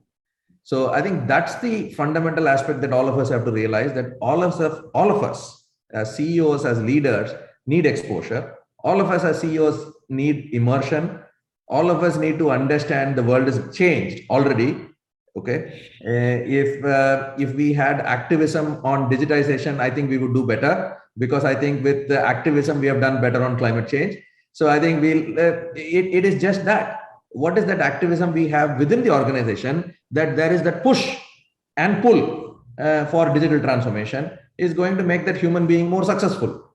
So in my opinion, calling him chief digital officer suits the current ecosystem in which we are in. But it's very important to define the role, define the deliverables, identify the right skill sets that are needed for the people, and then support that individual in that whole ecosystem with training everybody, training including the CEO, because I will tell you, the bottleneck is always in the top of the bottle. Great. Thank you, gentlemen, for these wonderful insights. I'm sure the audience would have gained a lot from this. To summarize, the expectation from, it's not just the CIO, but it's the CEOs who have to embrace the CIOs, and they play the role as a strategic partner rather than a technology leader. Thanks again for your wonderful insights. Thank you so much. I really enjoyed, the discussion. It was crisp. It was there was no holding back. A lot of things were said, and I'm sure this is great fodder for the new age CIOs, having this wonderful panel of MDs and CEOs here. I would like to thank each of our panelists for taking time off from their busy schedules and joining us at this summit. We wish you and your respective organizations the very best going forward.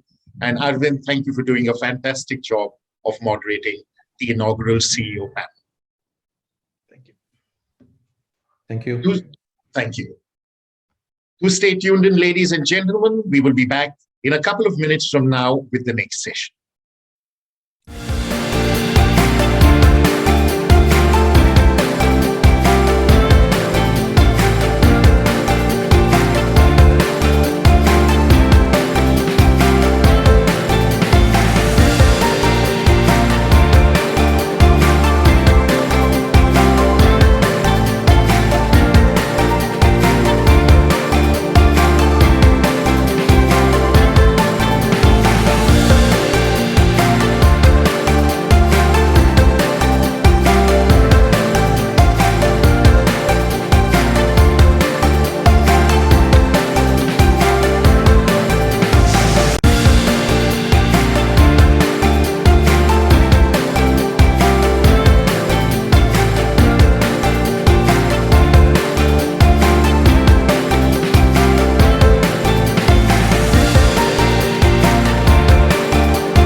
And now for the special address titled CIO's Role in Shaping Digital Resiliency and the Digital First Economy. It's an honor and privilege for me to welcome and introduce Abhishek Singh, President and Chief Executive Officer, National E-Governance Division, Department of Electronics and Information Technology, Government of India. Abhishek, over to you.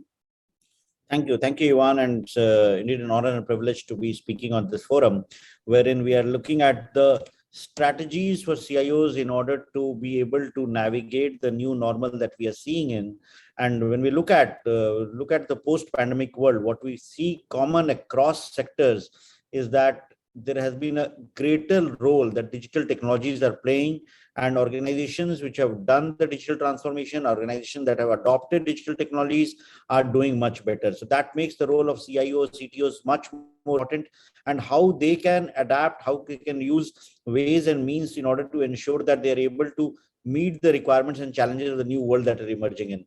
So based on the experience of the government, what we have found is that the amount of the pace of adoption of digital in the last 2 years has been phenomenal. If we look at the projects that we have implemented across domains and across sectors, some are like basic platforms that we have built, some are sector specific projects that we have built, but in every sector and in every platform that we have built, the adoption of every app or every portal that we have done has been very high. Just to DigiLocker project, for example, which is the document wallet system that we have implemented, the number of users on DigiLocker have gone up from almost 3 crores to 10 crores, from 30 million to 100 million plus now, which is a growth of more than 2.5 times in just 2 years.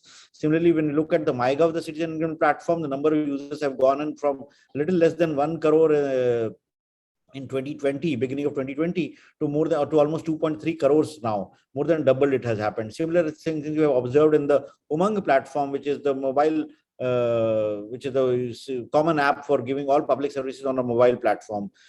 Which was built up at the peak of the pandemic at a very short time, saw heavy adoption. It's got more than 21 crore users today, which has helped us during the pandemic and still continuing to do that. If you look at the vaccination platform, which has helped to vaccinate more than 1.8 billion. More than 1.8 billion doses have been given, and almost Innovate has been a savior for Indians in the pandemic, and it's helped us to come back to normalcy. It has also developed in a very short time, and it led to a huge digital adoption. So if you look at all these platforms, I can go on and on about other platforms like Diksha, the National Academic Depository, the eSanjeevani, everywhere. The common thread across all these platforms is that the implementation strategy has moved from implementing monolithic technology solutions to scalable platforms on a platform-based architecture in which we integrate services and we bring everyone together and ensure that they are able to use that. What does the DigiLocker do? It allows different government service departments to come on the platform, make use of the platform, ensure that their documents are made available and accessible remotely with the consent of the citizen, and also verifiable and shareable. So such platforms are easier to scale and are easier to build and are easier to be more usable for the citizens per se. Another common feature which makes them scalable, and in India, whenever we design a tech platform, we design it for 1 billion plus people. So whenever we do that, it has to be a cloud-first strategy. So any CIO who is building a tech solution for a country like India, with the size and magnitude of India, we have to adopt a cloud-first technology so that it becomes scalable. The architecture should be such that it should be able to meet the load also. For example, the vaccination platform, on the day that we had the maximum number of vaccinations in a single day, that was like 25 million plus on 17th of September, we were having more than 1,000 API hits on the systems on that day. Similarly, when we had Arogya Setu during the second wave, number of people who were accessing the platform was very high. So because it's been done on a cloud-based architecture, on a cloud-first principle, it's able to meet the requirement and the load. So adopting cloud is a must for any CIO who is building a product which can last. It should not happen that if the number of users are coming, it crashes or it doesn't hold good. The other approach that has worked, what we have seen, which has become the common thread across all the projects that we have implemented at scale, is a mobile first approach. Like any service that is offered today, we find that more than 90% citizens consume it on the mobile device. So every online service or any digital service that we are being offered to citizens or to consumers have to have a mobile interface. In fact, I may mention that on the MyGov, when we built the AI conversational chatbot on using WhatsApp, we found more than 10 million people adopting it within 5 days. And it was why it was so popular, and why would people adopt it? Because navigating an information on a conversational AI on a common interface like WhatsApp becomes much more easier for people, rather than going onto a website or going to an app and trying to enter credentials and doing that.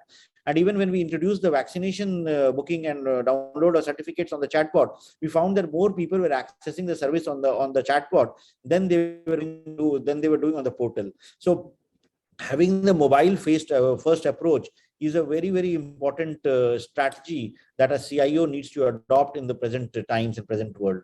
Then another feature that has worked very well and that's going to be the future for building interconnected systems is an API-based approach. How do we ensure that information and data with regard to various services can be seamlessly shared by use of APIs? And the API approach has been used in almost every project that we have built in. Even on the COVID, like how do you verify the vaccination certificates of anyone who is coming to meet you? For example, if you have a Zomato delivery boy or if you have an Amazon delivery partner who is wanting to come to your house and you want to see whether he is actually vaccinated or not, today you are able to see that. Today you are able to check that. How does that happen? That happens because you are able to access his vaccination certificate by using the CoWIN APIs that are available. Similarly, the APIs for KYC have been made available on the portal that we have set for publishing APIs, the api.setu.gov.in. More than 1,000 APIs are published there, and any partner, any government department or any even a private sector partner, if they want to consume those APIs, make a request and then those APIs are provided. We have seen its adoption in several use cases. Today, we find that most of the fintech firms, whether it's Zerodha or whether it's ICI Securities or whether it's Upstocks, they all are using DigiLocker APIs and using it to verify their KYC credentials. You're doing Aadhaar verifications and all, and that ensures that the cost of acquiring a customer goes down. And when this happens, more value is created and they are able to offer services at a lower cost, which results in greater valuations for companies. Even in the government, API-based verifications of credentials has become common. Like once we have the academic credentials, like on the National Academic Depository, which is also part of DigiLocker, a university or a college which is giving admissions to students and wants to verify the marks need not ask for the PDFs or the printed certificates, mark sheets of the students. It can do an API-based verification of the marks obtained based on the academic certificates which are already available on the DigiLocker platform. And this was also practiced last year when Delhi University to more than 100,000 students by doing the verification through APIs, and it did not require submission of any paper documents or even a digital document. Similarly, in recruitments, when Karnataka police was doing recruitments, they could also do these API-based verification, and that allowed a seamless access to the credentials, and they saved almost 6 months from the recruitment cycle.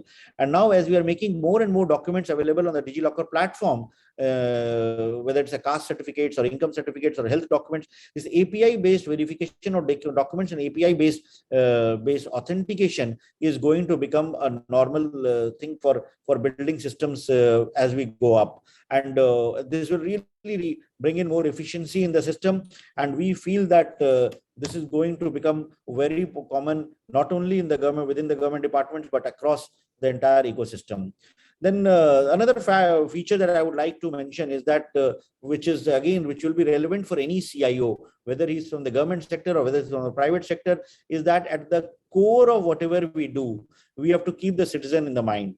So in the government sense, we say citizen is at the center for all our digital strategies. For a private sector entity or a CIO in a corporate sector, for him it will be a customer or a client. So when we design something by keeping the citizen in at the core of our strategy, then we make so we build up solutions and we come up with architecture and we come up with UI UX which becomes more usable. So whenever we have been doing this, this has been an important part in all strategies, and very often we get people, ordinary people, to test the systems, and we try to see if they are able to also intuitively figure out navigating the applications and the systems and the UI UX.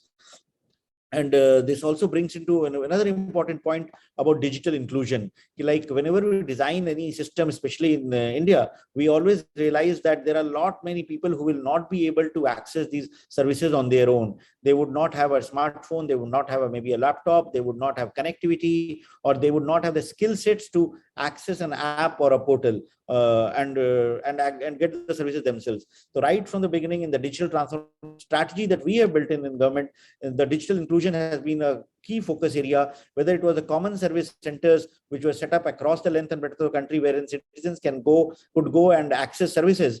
They were provided. Today we have a network of more than 400,000 common service centers wherein citizens are able to access services. Now this concept has been extended for the Umang services, the Umang which has got more than 1,200 government services. The Umang services are also available in an assisted access mode with our partners, and we have allowed even entities other than common service centers to access service Umang and offer it to the citizens. And there are entities which are offering such services in a home delivery model. Like any online service can be offered even by going to citizens' homes. And in the era of inclusion, another very important aspect that has been built in is building in services in various languages. And because we know that there's many people in India who would access services in their own native language. How do we ensure that we are able to access the diversity that exists in the country? And how do we ensure that services are made available in all 22 Indian languages? The National Language Translation Mission is building an engine for this that will ensure availability of services in multiple Indian languages. Then the other key area in which we are working on is how to enable voice-based internet, because we also feel that almost 700 million people in India are on the internet, but there would be around 500 million people who would not be able to access services in a traditional sense. And if we can talk to a Alexa and a Siri, can a citizen not talk to an app and access services with his voice commands? So that's something that we are building, and very soon we will be able to build up a solution wherein you will be able to track your passport numbers or your ration card or your driving license, or find where blood of a particular group is available in the blood bank by a voice-based interface. By a voice-based interface. And the last 2 points which I would mention is with regard to the effort that would be required for skilling and upskilling of team members. How do we ensure that we are able to nurture talent? How do we are able to ensure that they are able to acquire skills that will help them be able to perform the jobs that we required? And the last point which I would mention and then conclude is that every CIO needs to be aware of the cybersecurity issues and ensure security as a part of design of their applications, and then only will be able to survive in the present day world. Otherwise, any cyber attack which leads to loss of data or loss of information can be a big reputational risk. So to be in a resilient digital economy, these are the few points that I wanted to share on this forum today. Thank you, Mr. Abhishek Singh, for outlining all those initiatives that you, as President and Chief Executive Officer of the National E-Governance Division, Department of Electronics and Information Technology, Government of India, have undertaken and plan to undertake. Honestly, in the 15 minutes, the stuff that you covered, it was absolutely mind-boggling and an eye-opener for me at least, and I'm sure for the members of this audience. We wish you and your department the very best going forward. Thank you so much. Thank you. Ladies and gentlemen, just a reminder, visit our partner booths by simply clicking on the Experience Zone button at the bottom of your screen. Chat, speak, or video call any of them, and do come back to the live sessions again by clicking on the plenary session button at the bottom of your screen. Do stay tuned in. We will be back on the other side with a fireside chat.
Welcome back, everybody.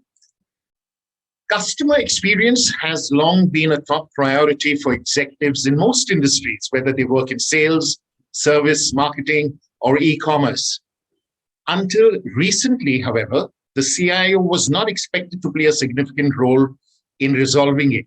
However, in the age of the connected client, that is rapidly changing.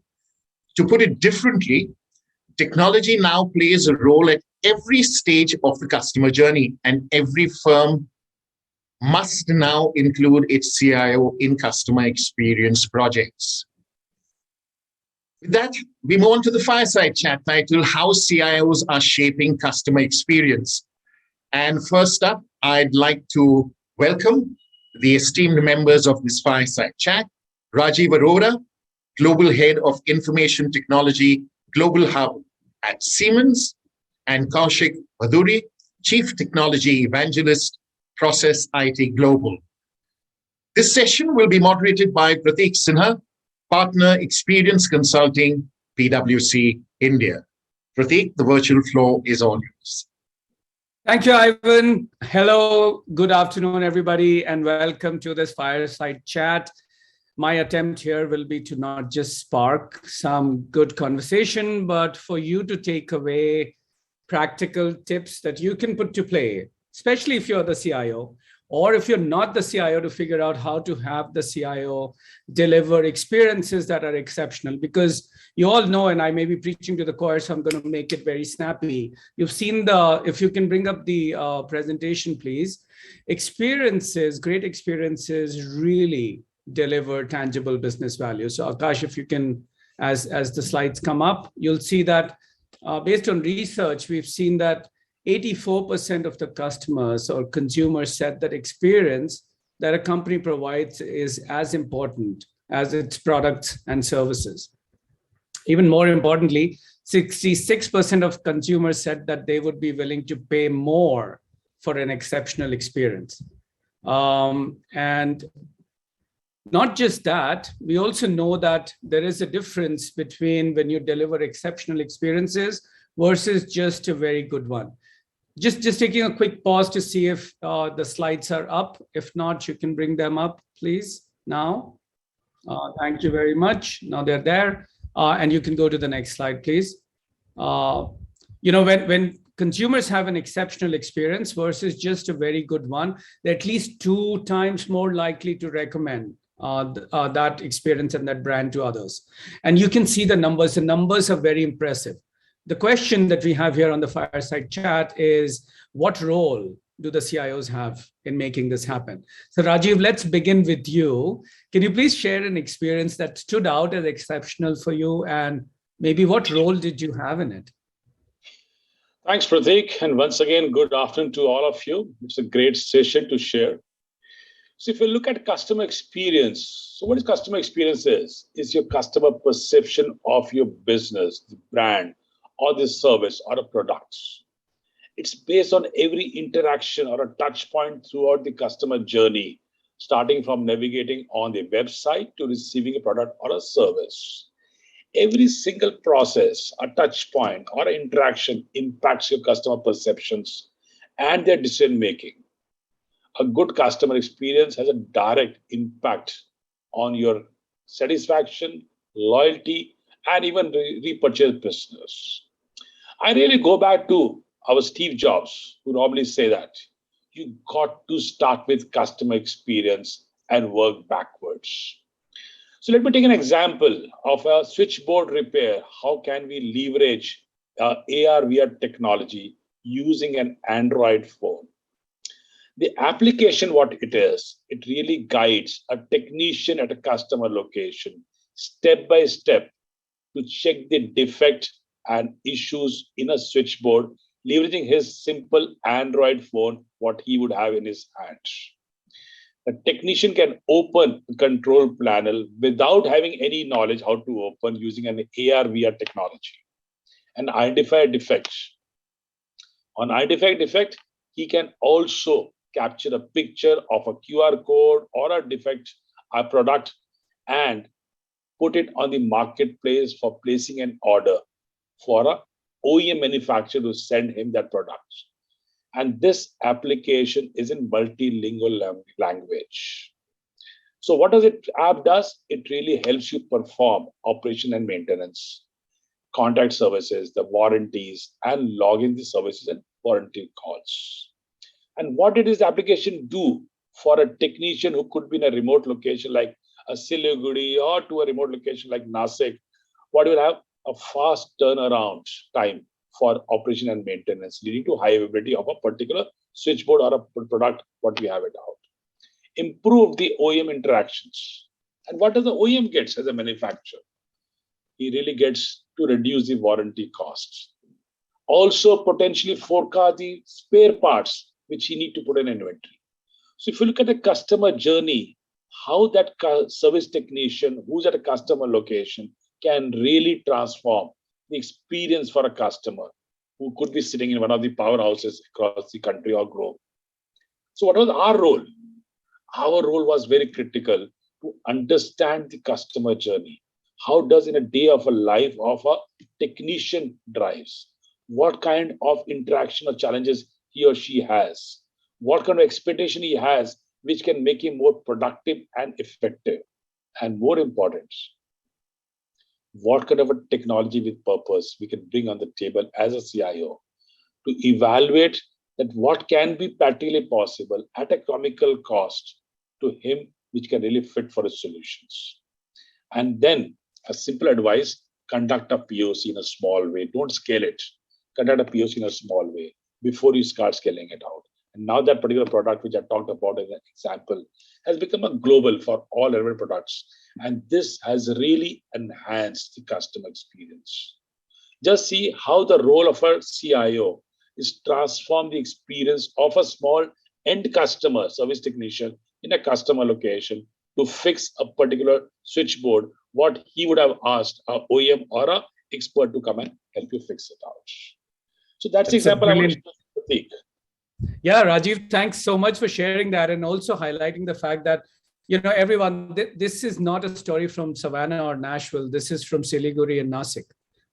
You know, it's all happening here. That's such a great example of the different facets and the benefits that customer experience drives and how a CIO, as a CIO team, Rajiv, you've driven it.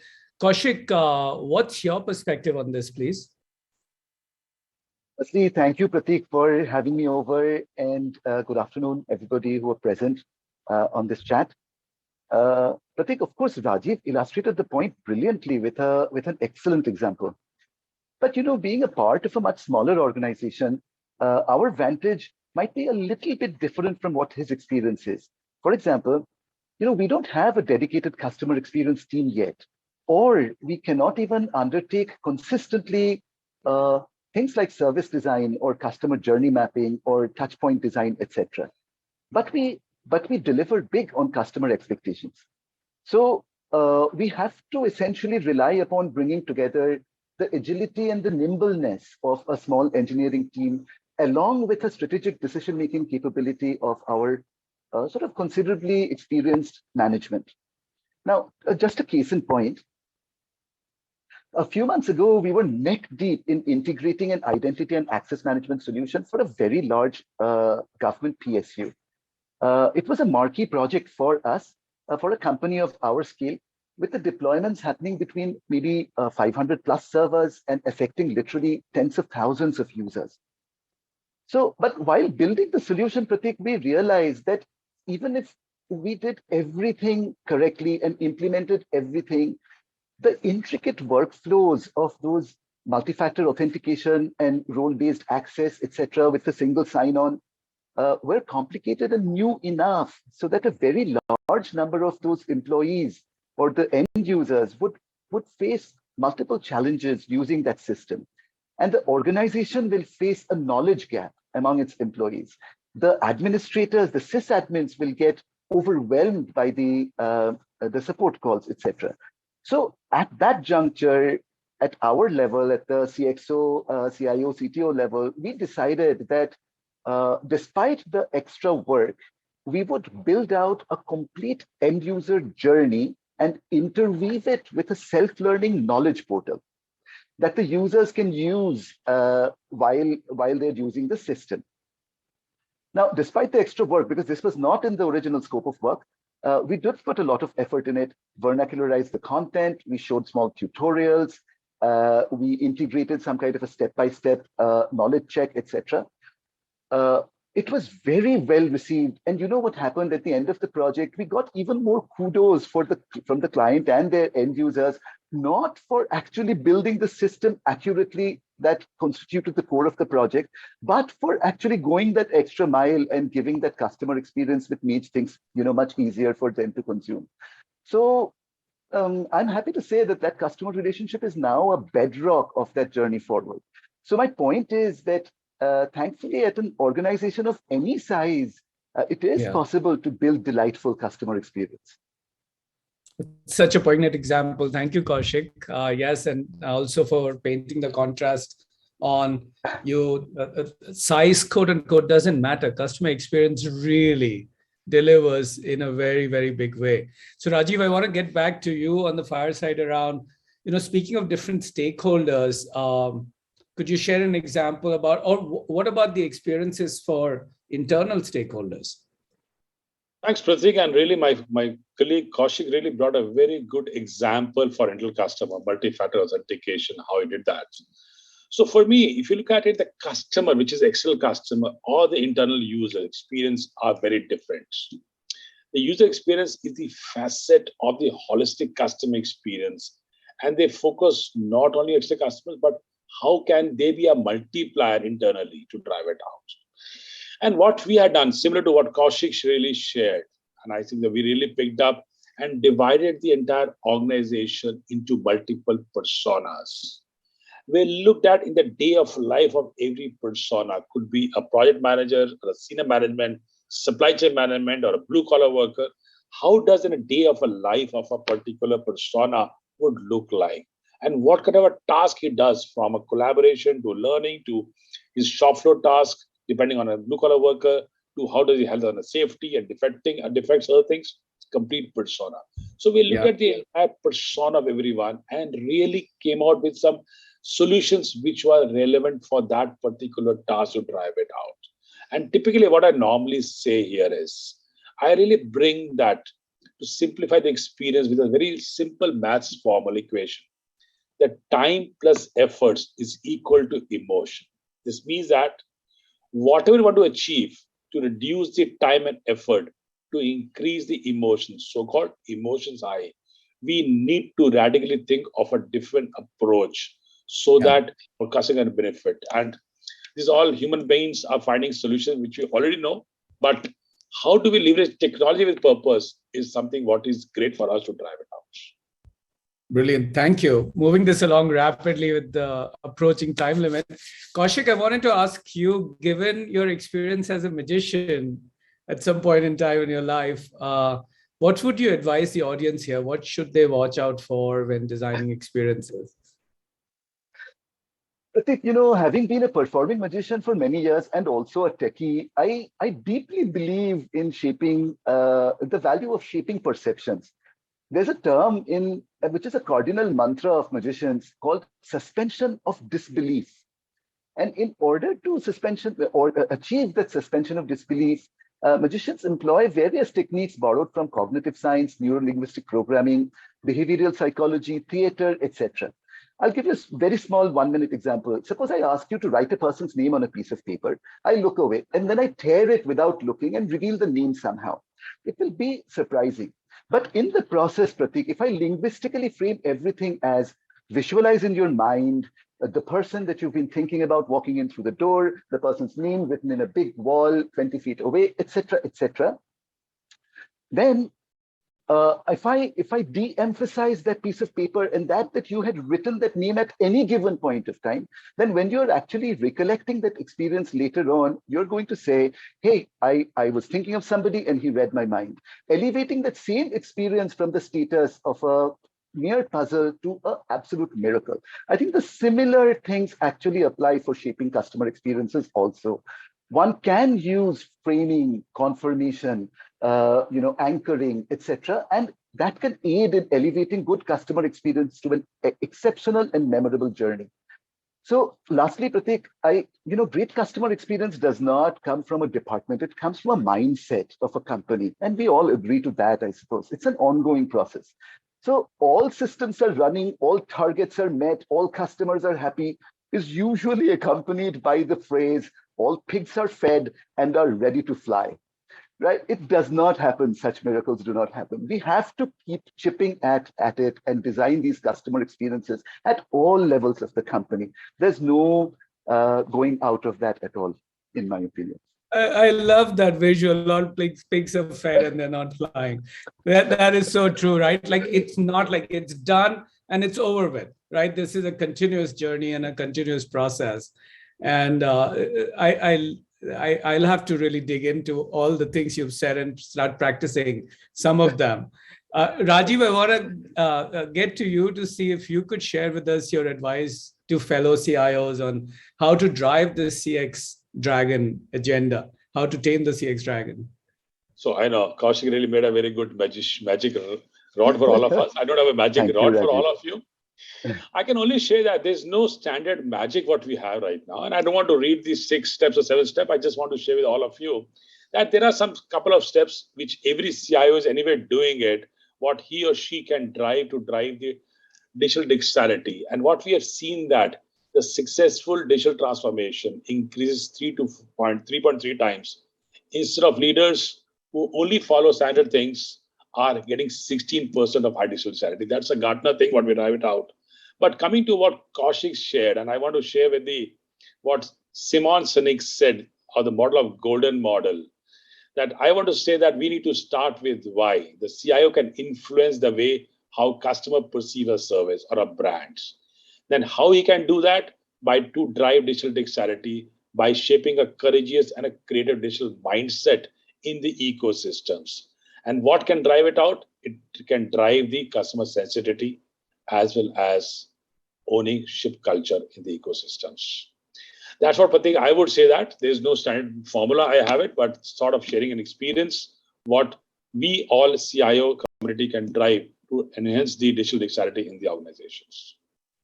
Yeah, brilliant. Thank you. And this is one of my favorite circles. It's I love how Simon Sinek says, people don't buy what you do, people buy why you do it. And it's definitely an underlying theme around delivering an exceptional customer experience. So thank you very much for sharing your perspectives, Rajiv and Kaushik. And everyone who's watching, do feel free to reach out to any of us with any questions you may have. For now, it's a wrap. And back to you, Ivan. Thanks, Pratik. Thank you, Rajiv. Thank you. Thank you, everyone. Thank you, Pratik. Thank you. What a wonderful 20 minutes we had in terms of how CIOs are shaping customer experience. It was really engaging, exciting, and it brought a smile to my countenance, and I'm sure our audience loved it as well. Rajiv Arora, Kaushik Bhaduri, thank you so much for taking time off from your busy schedule and joining us at this summit. And Pratik, as always, thank you for doing a fantastic job of moderating this fireside chat. Thank you very much, Ivan. Thank you. Yes, everybody. That was great. Thank you. Thank you. Thank you. You stay tuned in, ladies and gentlemen. We will be back on the other side in a couple of minutes from now with the next session.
Welcome back.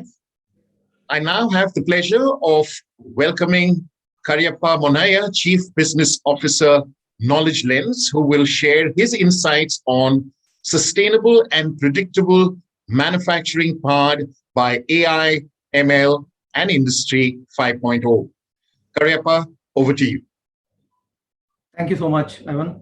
Good afternoon, all. Thank you for joining today's session. We are happy to be associated with Economic Times NextGen CIO Summit as the AI partner. Right, so with respect to the sustainable and predictable manufacturing, just want to set the context for all the people joining in today. We are talking about some of the key industry sectors, such as the pharmaceuticals, cement industry, textiles, chemicals, fertilizers, whole lot of these industries today manufacturing some of the goods for the various consumption needs, various of these industrial needs and all of these sectors.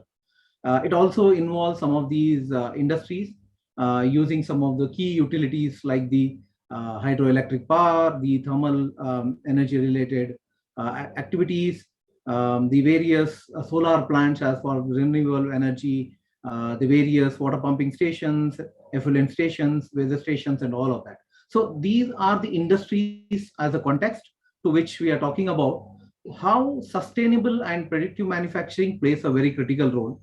Today, if you look at India and the various manufacturing industries throughout the globe are faced with some of the key challenges which have been taking global importance. That is where the green initiatives are taking a lot of this importance. CO2 emissions are playing a big role in which how today the Earth's climate is shaping up. And there is a critical need, and every country and every organizations and industries are taking those steps to improve those activities in which the environment can be brought into good shape, the working facilities of the people across the industries and the overall their quality of life being improved on a day-to-day basis. So sustainability is going to play a very critical role in the next decade and this century as we look at it. Today, if you look at it, various of these industries are faced with certain challenges with respect to their manufacturing. Usage of fossil fuels in the last century has been the critical power engine of driving various of these production across the industries, right? And that is where today there are steps being taken, and which is important to see how do you optimize the usage of these fossil fuels, bring across some of the usage of renewable energy sources, wind, solar, various of these innovative ways to bring across the other energy sources into picture. The other important aspect is also how do you look at reduction of the wastage of the raw materials, right? And that is where zero wastage plays a very critical role, improving the yield of the products being done, high quality products being manufactured. That is playing a very critical role in how you can reduce these raw material wastages. Similarly, loss of energy. Today, how do you reduce the energy consumption within a factory? That's more critical important. That is where eventually, if you can reduce your energy bill, look at how efficiently you can run your machines, plug those leakages, right? Eventually will help you to achieve a greener environment, less energy, and that's where the carbon footprint for a factory also is reducing eventually. As I mentioned, CO2 emissions from the various industries, the various automobiles flying on the road is severely affecting our environment. You know that India today is some of our cities have this major problem with respect to CO2 emissions globally as well. And reduction of these carbon emissions are going to play a significant role in getting to a better climate and also to look at these reducing the carbon footprint. Also, we are talking about reducing the pollution levels from the emissions across industries, the discharges from the various textiles and various of these manufacturing industries also plays a very critical role. The other important aspect is, yes, sustainability is important for a factory. Predictability into their production also plays a very critical role. And that's where you would be aware some of these problem statements such as frequent downtimes, improving the productivity of the factory and the people working in the factory plays a very critical role. As I mentioned, the quality of the products being done, high quality products are important because you can prevent the number of rejects occurring across based on the usage. The adverse impact of those products on the people also is something area which is important to be sorted out, right? And these are the areas where the focus and the innovative solutions, wherein today artificial intelligence, the machine learning techniques, the industrial IoT, using the data to bring across insight, bringing across automation, bringing across some of those learning into the processes, improving the efficiency, are playing a very key role in today's landscape of the various factories we are looking at. I just want to touch upon a topic where today, how the landscape in the various manufacturing sector, the factories are gradually innovating, looking at those different technology adoption across their facilities. And their core aim is to look at how to bring across unification of the human and machine intelligence to achieve some of those business outcomes in a very productive and a sustainable manner, right? And that's the key aspect about it, because there's always been an apprehension, right? Artificial intelligence is going to steal away the jobs. But our perspective of what we are seeing is AI is going to help the people working in the industry to do their job in a much better way. And that's where AI is taking shape. It is just helping the people to do their jobs in a much better way. There are intelligent recommendations which are coming on to them to do their activity in a much better way. Some of those activities which can be achieved by automation are getting digitized. There are much more digital tools like tablets, apps, and wearable technologies, augmented reality coming onto the shop floor to today do the higher scale of production, because there is a need for larger portfolio of products being done. The customer experience is improving. Today, end users and the consumers want better user experience, better product quality, different variations of the product. And that's where how do you aid that innovation at the factory floor is playing a very critical role. And what you see here is a continuous feedback loop of how data from a factory, from the machines, from the workers is being used to bring onto a central kind of a manufacturing lake. And on that, we apply the various AI, ML techniques to look at how do you use this information to bring the insights from the contextualized data. And using that, what are those intelligent actions and recommendations that can be pushed onto the people working on the shop floor? Either it could be the operator either doing continuous production or a batch production and all of those, or it could be a maintenance technicians looking at how to manage my machines in the factory in a very efficient manner. If there is servicing required, if there are a particular machine broken down, how do I efficiently resolve it? Quicker resolution, how do I efficiently look at reducing those downtimes, bringing across that information to improve the continuous process happening in the plant. And that's the whole focus of how this Industry 5.0 is today driving some of those unified human and machine intelligence onto the shop floor. Now, if you look at it for the various industries, right, where are those areas they can actually look at bringing across those sustainable initiatives onto their manufacturing, right? Achieving that net zero. The first step is doing an assessment to know where do they stand right now on their carbon footprint, right? How much is their carbon footprint on today their manufacturing? It is based on how much amount of raw materials are being used, how much amount of electricity being used, how much amount of water, various gas, how the various of these are leading up to the emissions, discharges, and all of that, right? And there is a factor in which finally you calculate saying, yes, this is what is the carbon footprint across my operations in the factory, the various things, what they're doing, and all of that, right? And that's a starting point. And then the next step is, how do I improve going forward on this regard, right? Yes, my carbon footprint at this level, my emissions are at this level. my discharges, water discharges, or effluent discharges are at this level. How do I improve on this basis? 1%, 2%, 3% improvement, right? And what are those areas, right? Now, as I touched upon, energy is a very critical area.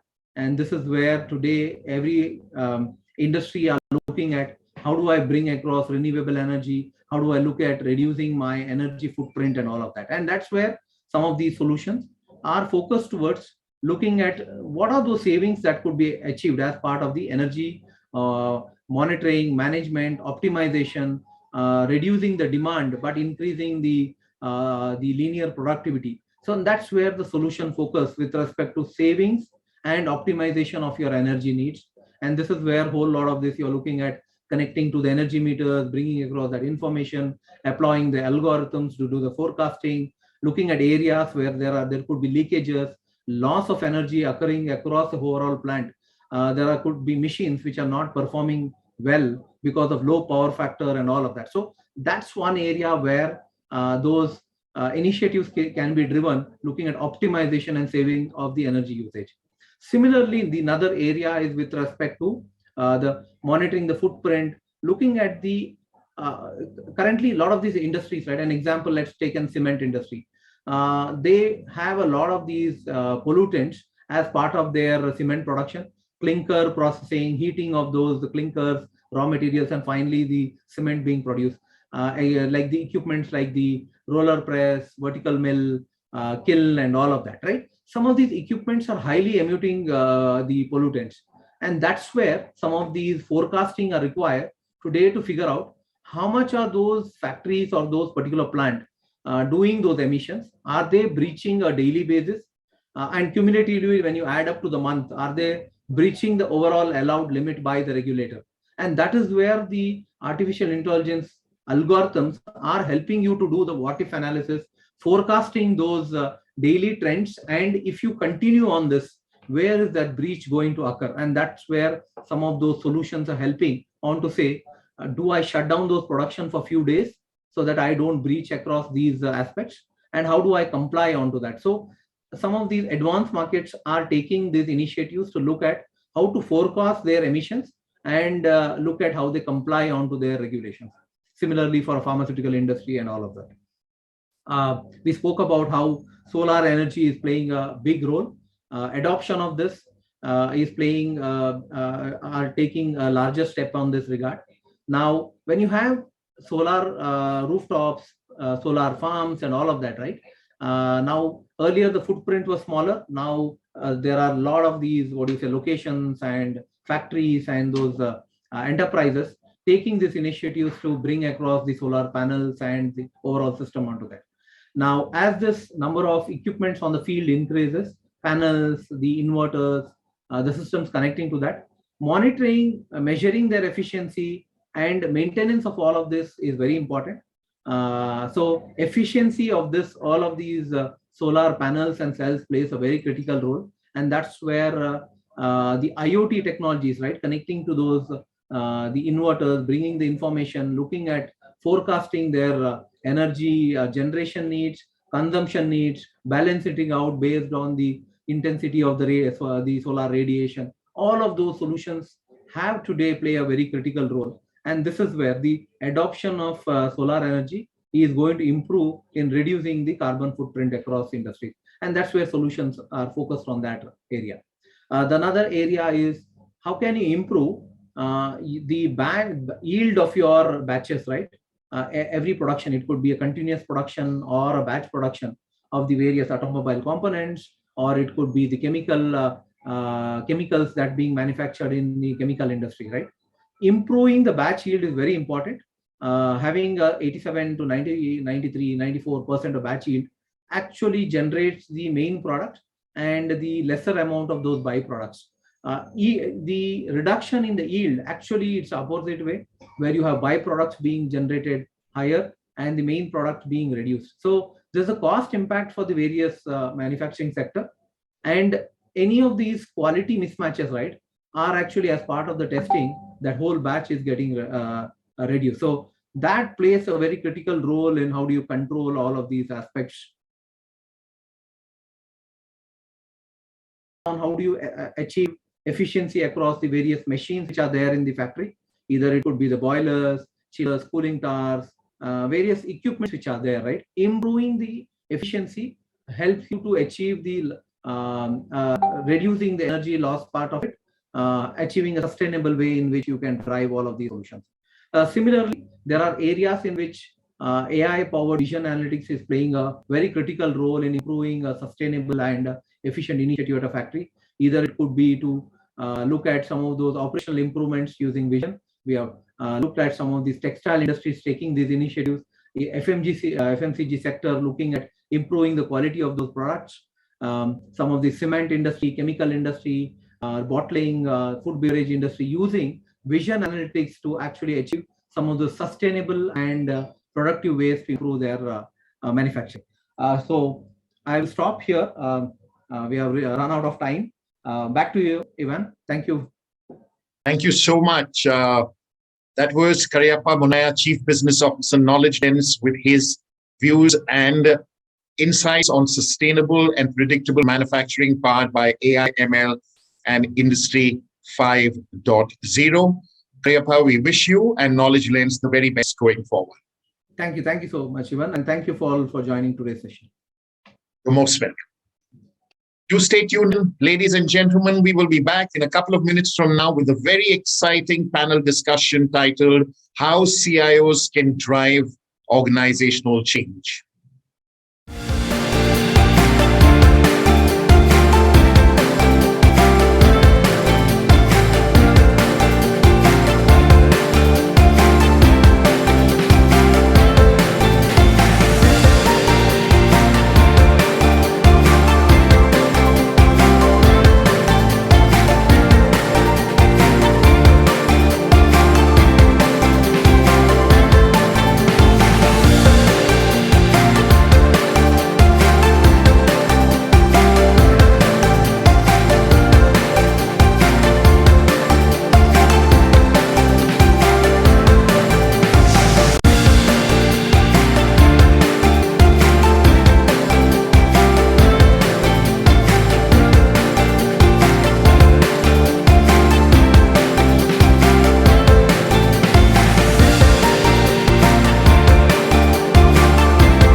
Welcome back, ladies and gentlemen. With that, we move on to the panel discussion titled How CIOs Can Drive Organization Change. And we have a power-packed panel with us. And I'd first like to welcome and introduce the members of this panel. Rupesh Nain, Chief Information Officer, Adani Group.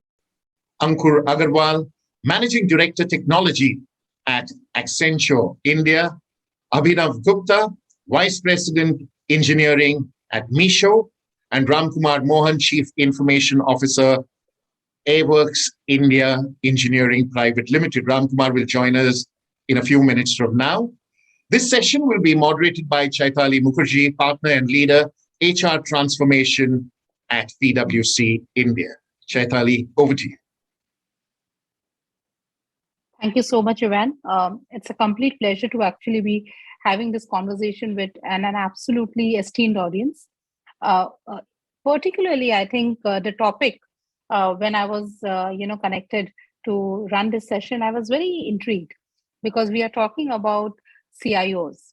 And as I lead the Human Capital HR Transformation Consulting Division, one of the biggest challenges that we face on a day in, day out basis when we are actually trying to drive technology-led transformation is how do we get technology-led transformation to be no more be seen as what technology does, but what humans do with technology.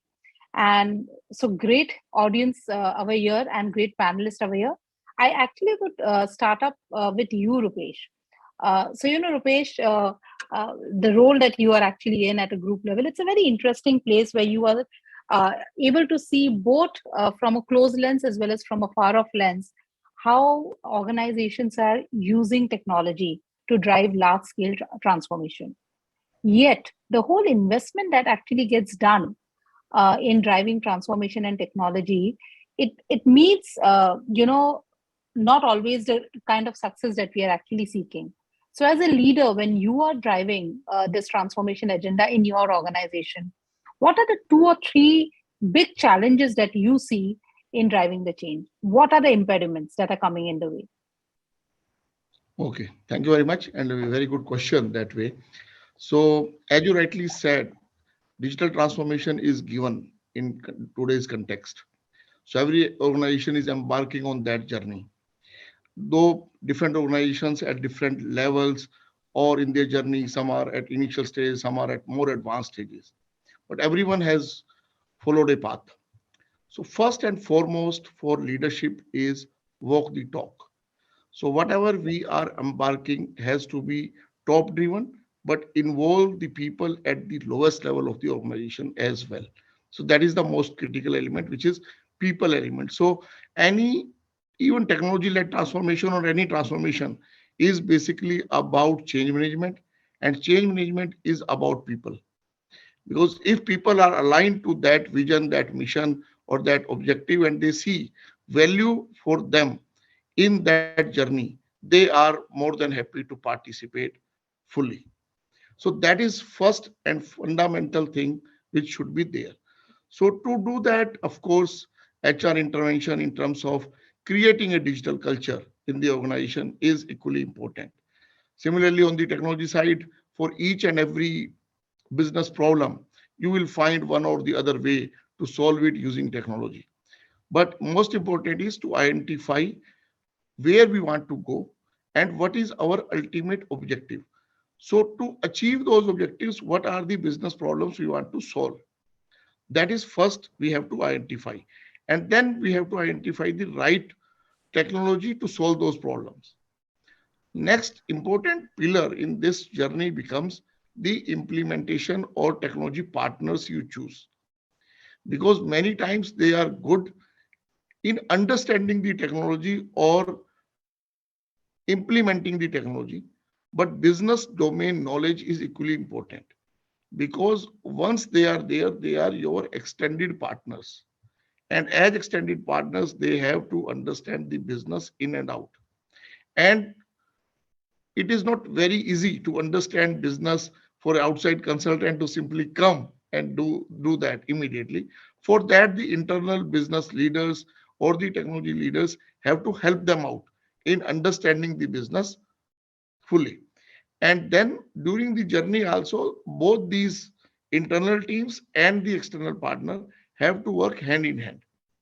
So this is fundamental.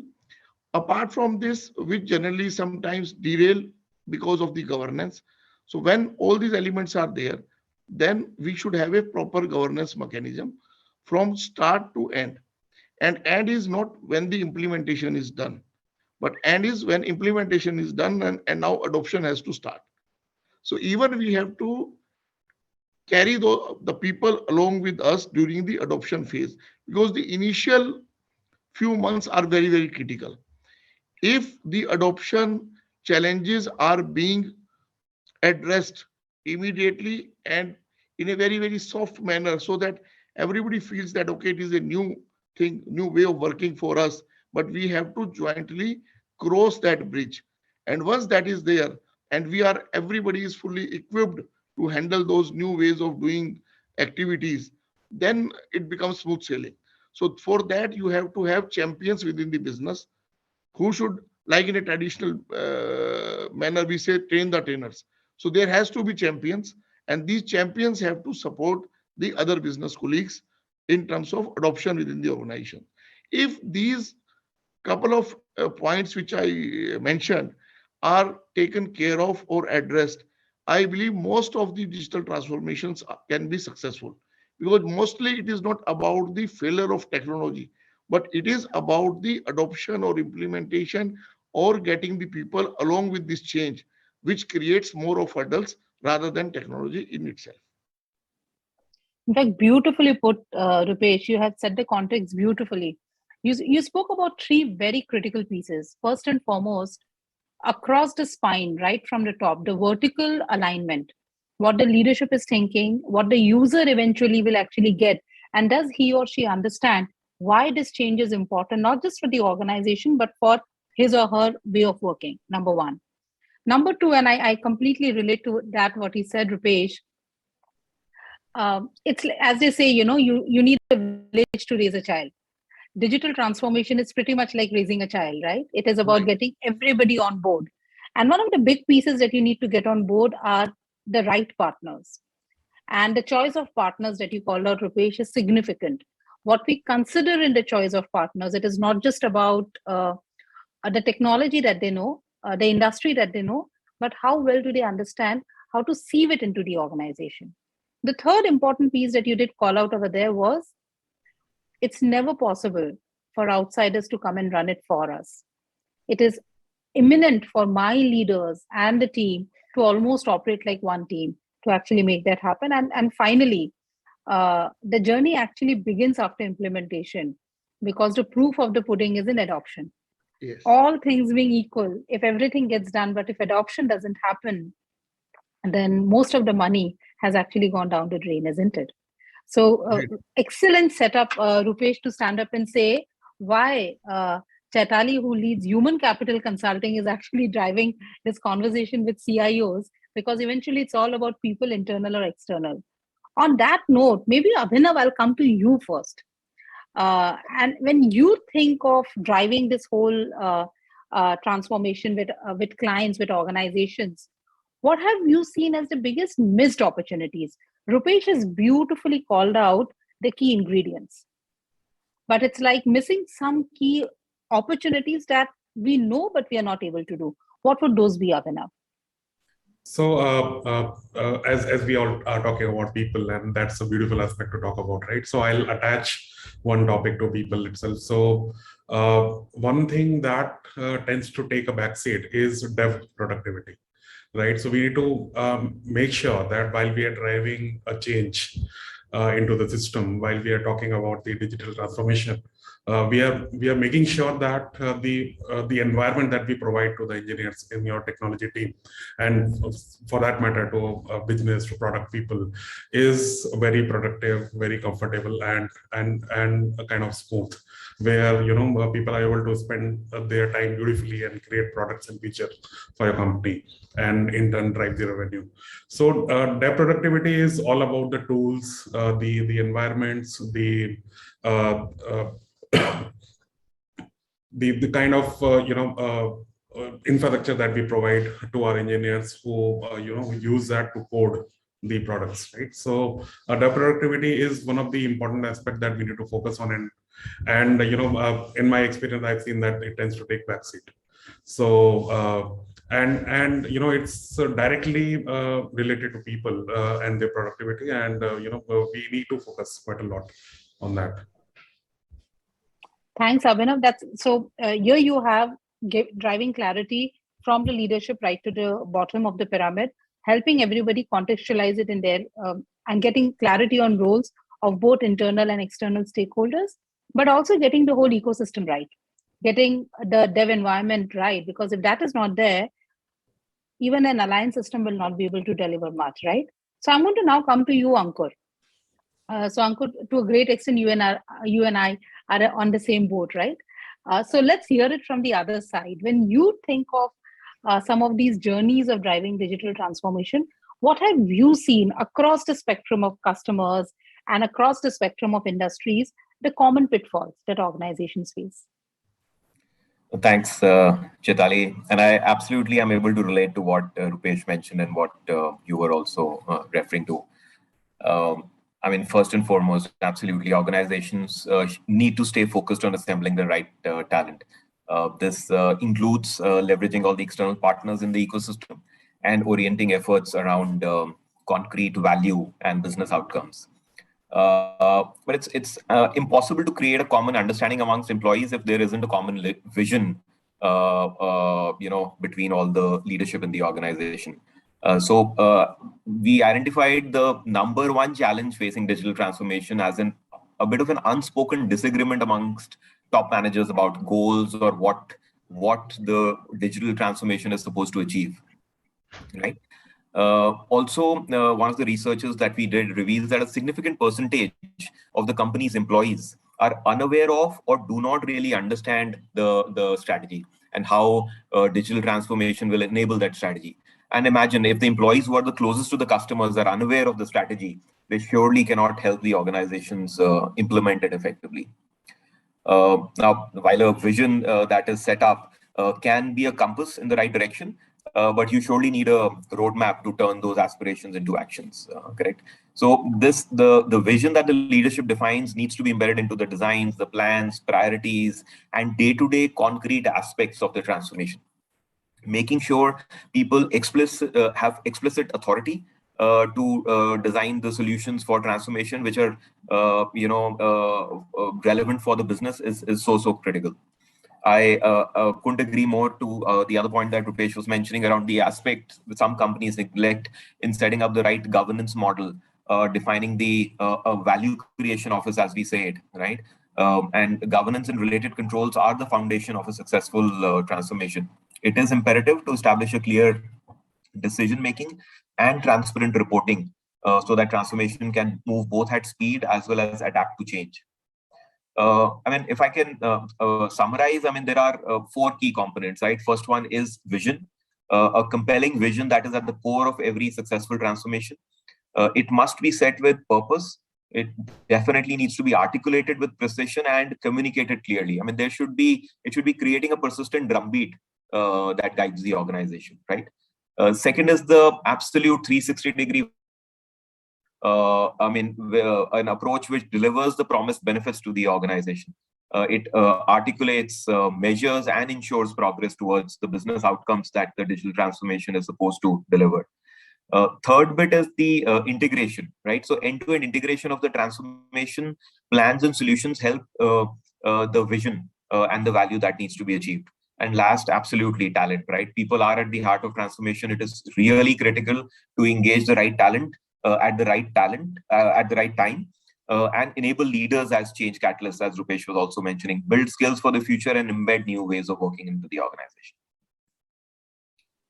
Thanks, Ankur. So you started off with the first and the most critical one that even we have seen as part of our research, right? Which is have a vision, digital purpose, as we call it, or a digital vision.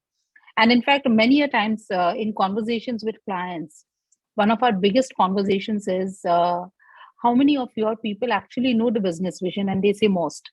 And then we say, what do you think is going to make your vision successful? They call out 2 important elements: people and technology. And then we say, how many people understand the role of technology in them being enabled to deliver on the vision? And that is somewhere in between, right? Because in our lives, we almost assume a few things. This is one of those perennial assumptions that business vision, if well understood, intelligent, aligned people will also understand its ramifications on technology and hence give a wholehearted support to technology. Unfortunately, that doesn't happen because we are all looking at technology. I like to call it like, the six blind men looking at the elephant from six different directions. And we're looking at different parts of it. And that's where, the ball gets dropped. So Ankur can't agree more on the vision, the blueprint, ensuring that I'm building the commitment, and most importantly, getting the capabilities right in making that happen. I see Ram, I can see you. So I would actually want to get you to chime in a little bit over here and hear from you. As the future is changing, we have seen the past 2 years, and it has been, so now nobody needs to go and explain the business case for driving technology transformation. It's the other way around. You're actually having to say, I use this term a lot, festina lente, which means hasten slowly. A lot of organizations are wanting to get everything done in quick succession now because we believe technology will solve all the problems. How are you seeing some of these shifts happening at a greater pace, not just for today, but for tomorrow, Ram? So as a CIO sitting inside an organization, when you look at some of these issues, what is the biggest pushback you are having to make in driving technology transformation? Thanks. Hope you are able to hear me. You, Ram, you can go on. Okay, you are able to hear me, right? Hello? Hey, Ram, we can hear you. Siddhan? Yeah, we can hear you. Okay, Can you hear right. us? Yeah, please go Sorry. on. Yeah. Sorry about poor connected area. Okay. Now, the challenges that I face as a CIO, I come from payments and now this industry, though some of the challenges are common, but then coming from a previous and MRO background, was very less as an industry and as a domain. Now, as we all agree and understand that digital transformation present organizes unique opportunities to innovate, grow, reimagine the way we run our business. But it also throws challenges. In my case, the first and foremost challenge that I would like to share is the cultural challenge. That's something I've been dealing for quite some time from the industry. And moreover, the organization with 70 years of legacy, then it becomes. Ram, if you just hold the mic closer to your mouth, if you could just hold the mic closer. Yeah, I think they should get better. Thanks. Yeah. So, working in an organization with having 70 years of legacy, it brings much more challenges in terms of cultural change. Now, as an industry and as an organization, we have been following certain way of doing things for so many years, and bringing any technology transformation or digital transformation. It's been a challenge because of the mindset and the way people find it difficult to adopt. So, so in our case, just doing digital transformation, it's not very helpful. We'll have to.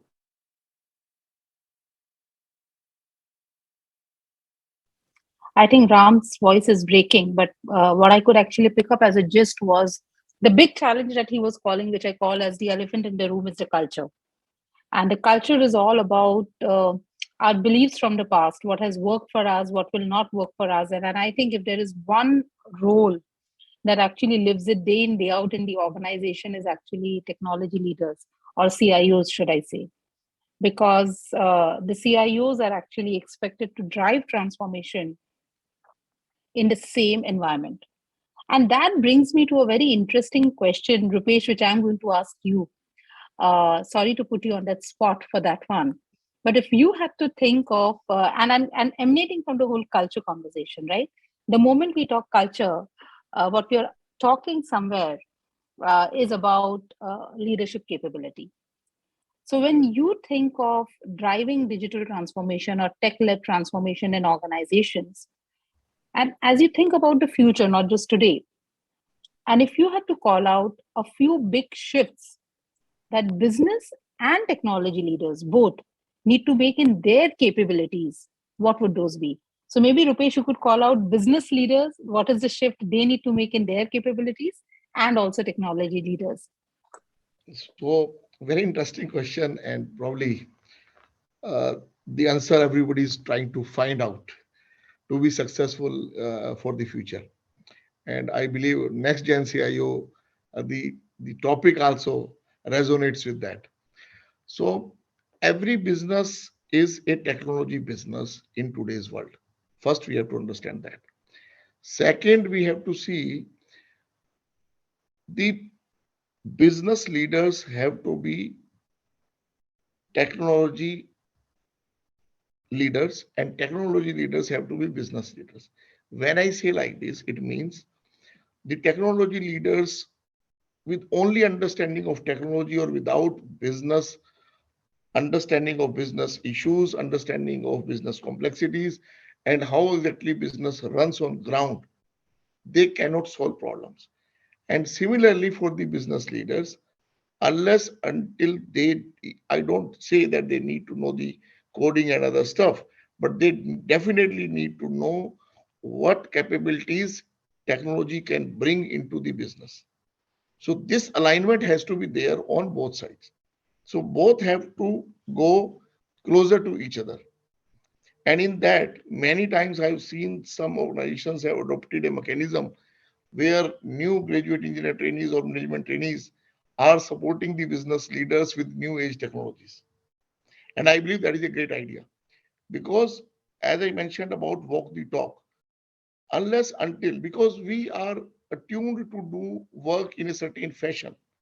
And if we talk about digital transformation and I still continue to operate in the old fashioned manner where I will take printout of every mail and then I will either mark something or that, then other people see. And then even if you want to communicate, you have vision, everything, people see that things are not changing at the top level, how it will change at the ground level. So that message has to go throughout the organization and everybody, especially it is the responsibility of the top leadership to walk the talk. So that is very, very important in that understanding. And I believe that is the reason if you see going forward organizations, even in the management institutes where we are studying normal traditional management concepts of marketing, finance, HR and others, technology is very much ingrained in those studies also. And secondly, going forward, whenever business leaders are talking, technology is also one of the agenda items in their discussion topics among themselves. And that is going to be a big shift. Similarly, on the other side, the traditional IT heads or CIOs, which were mainly responsible for IT infrastructure, they are, after the cloud adoption and all, they are not talking much about those things. They are also talking more about business. And if they are not talking, they have to talk, otherwise they will not survive. So that way, it is a shift which has to be there. And I see there is a genuine shift happening. But going forward, the pace or the change which will happen or at speed will really accelerate. So this is the fundamental shift in both the understanding and the way of working at both the levels, whether at the technology level or at the business level. So Rupesh beautifully responded to this one. I think there are two important pieces that you called out that I would want to, reshare. Number one, what you said was considering all organizations in the future, if not already today, are a tech company first. The fact that I cannot be a business leader if I don't have what we call as a common minimum understanding of technology. And you're absolutely right. It doesn't mean that I have to become a digital wizard, as we call it, but your ability to connect the dots as the business leader and make sense using technology becomes absolutely critical. At the other end, what you also called out beautifully, and I think quite importantly, is technology leaders in isolation. So the time of I is actually gone, is the way I talk about it, right?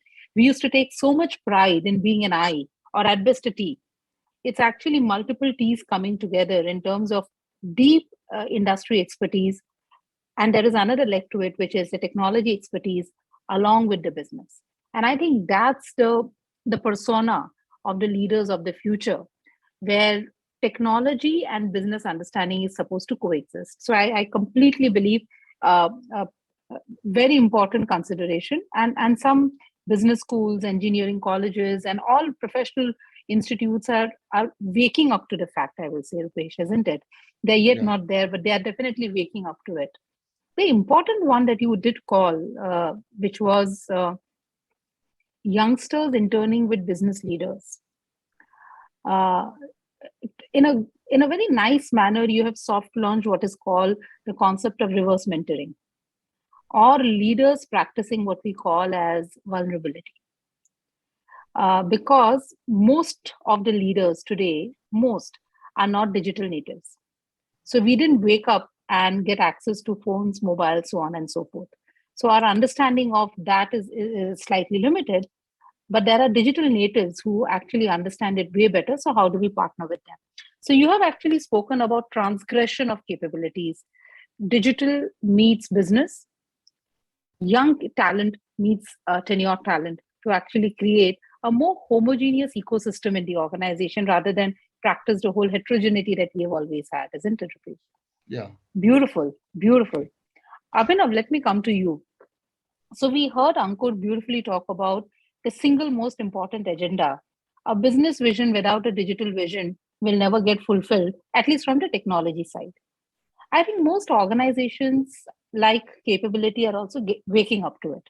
So they somewhere understand that that is very critical. Yet, when organizations go on that path, it doesn't happen the way organizations think they will do it. What do you think is happening in this whole transmission or in this translation? Sure. So it is bound to happen that things don't result into what we want them to result into, and in stipulated amount of time. Plans do go haywire when there's not enough thought process put into the planning, right? So the single most important and vital thing that we need to carry on is basically put a lot of thought into what we are planning to do, specifically when it comes to digital transformation. Hire right talent to carry on those responsibilities, own those responsibilities, be accountable for that, right? Hire the problem solvers, right? Not just hire people who would just operate the tools that we get from our technology partners, or or we buy a tool or a solution from outside, right? Because there's always this healthy debate that we would always have been having, and I focus quite a lot on putting time into those healthy debates. Is basically build versus buy, right? So what can you build within your organization? How do you hire right talent to build those tools and solutions, right? Or you go out and explore the problems which are already solved by some other companies, right? Do you go and buy those solutions from outside? Right, so that's one of the important factor where if you don't put enough time into that we might end up delaying the changes that we want to bring in, or we might end up failing altogether in the end, right? So from my point of view, having a healthy debate around build versus buy and hiring right talent to maybe build tools and technologies within the organization is very, very important.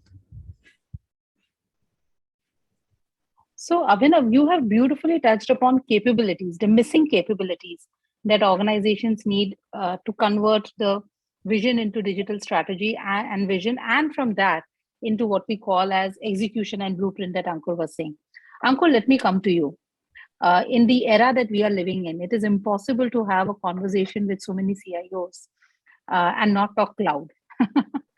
So let's hear it from you, Ankur. When you think of cloud in the context of digital transformation, what do you think is the role of cloud to drive this whole digital transformation, not just today, but into the future?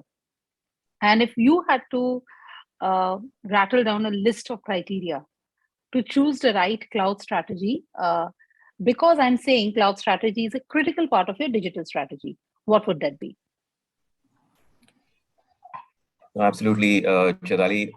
As companies today are accelerating their digital transformation journeys, cloud adoption is absolutely becoming an imperative. It's not about if and why, it's about when, right?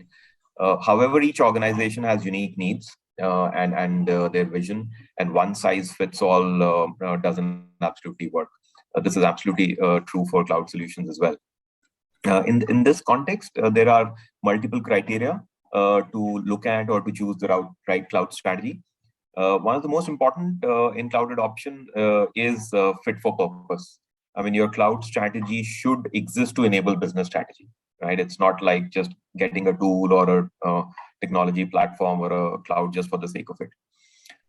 Compute cycles are absolutely commodity these days. So it's not just about migrating to the cloud, but rather integrating cloud into the entire business value chain is how it should be looked at. Choosing the right cloud types, whether it is, hybrid, public, private, multi-cloud environments, or various cloud models, SaaS, PaaS, or infrastructure as a service, or cloud products, microservices, portability, or finally the cloud provider, right? These are important brainstorming points for the diversified internal teams who need to take decisions around these. There are also aspects of industry-specific regulatory and compliance adherence, which need to be considered. These are very important for industries like life sciences or pharmaceuticals. The entire aspect of data governance, security, data management is also very important. It's said that first step towards digital transformation is transitioning to a hybrid cloud. But while that's a big step towards building agility and resilience into the crux of processes, it also has a significant bearing on data security. So that also needs to be very carefully looked at. Partnerships and integrations are key here.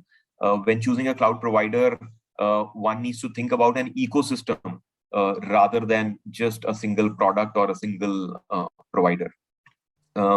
The overall plan for adoption becomes very imperative and important as well. These migrations, these projects are complex. They take time for organizations to develop skills within the people, and these are necessary across multiple functional areas because a lot of them get affected. So that's also a key consideration. Last but not the least, it's not that every application needs to be migrated to the cloud, right? And not every application is right to be moved to the hyperscale cloud. I'd like to say that cloud is not just a place; it's a strategy. It's a framework for future success of organizations, which is at the heart of digital transformation. Thanks, Ankur. And leaving aside the elements which differentiate one cloud over the other, all the other pieces that you just called out are so true for any digital transformation, even if it is not a cloud strategy, but maybe a SaaS strategy or something else. The important piece that you called out over here, Ankur, was ecosystem. We all understand, all of us on this call and everybody on the other side, that the future is about solving extremely complex problems, problems which we should identify and make it as big as possible, but not attempt to solve it on our own. Because our problem is we try to break the problem into a size and a scale that we can manage. And that's where the problem actually starts. Because the moment we try to make it something that I can manage, I have actually broken down the real opportunity, isn't it? So Rupesh, I'm going to come to you. As CIOs from the industry, how you all are influencing the whole place, what's your ask of the ecosystem? And here, your ecosystem undoubtedly is the whole industry, isn't it? Your business leaders, your partners, your alliances. What's your ask of the ecosystem to take digital transformation as a problem to be solved at a pan-India level to the next level? What is your ask of the ecosystem? So in some of the discussions today itself, we discussed about it is not about me, and more so it is now not about the organization also. It is more about the as you rightly said, about ecosystem. When it comes to ecosystem, whether it is our industry peers, many business problems have been solved by the industrial groups, where maybe from automotive companies have come together to solve a problem, where different industrial groups have been formed to solve a business problem. CII, FICCI, these people are also engaged with industries in solving the problem. Currently, we have started in that domain, which was there in advanced countries like US, where industry and academia were working together from start. So from that angle, it is, and you have to co-create an environment where even if you are competing with each other, but some of the pain areas you can solve by coming together rather than competitive. Of course, competition will remain. If two companies are there in the same industry, there will be competition. But if we see a larger problem for the economy, larger problem for industry, then people have to come together and find a solution, because it is a win-win for them. Because currently problem is, if a particular industry is not solving a problem, a new set of people will come and they will solve a problem, and probably this will be a big danger to the industry itself. So you take example of automotive.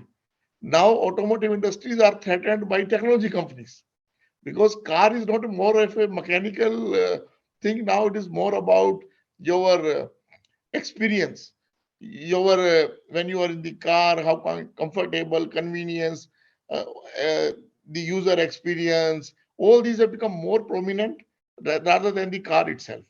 So similarly, people have to come together if they want to really survive and thrive.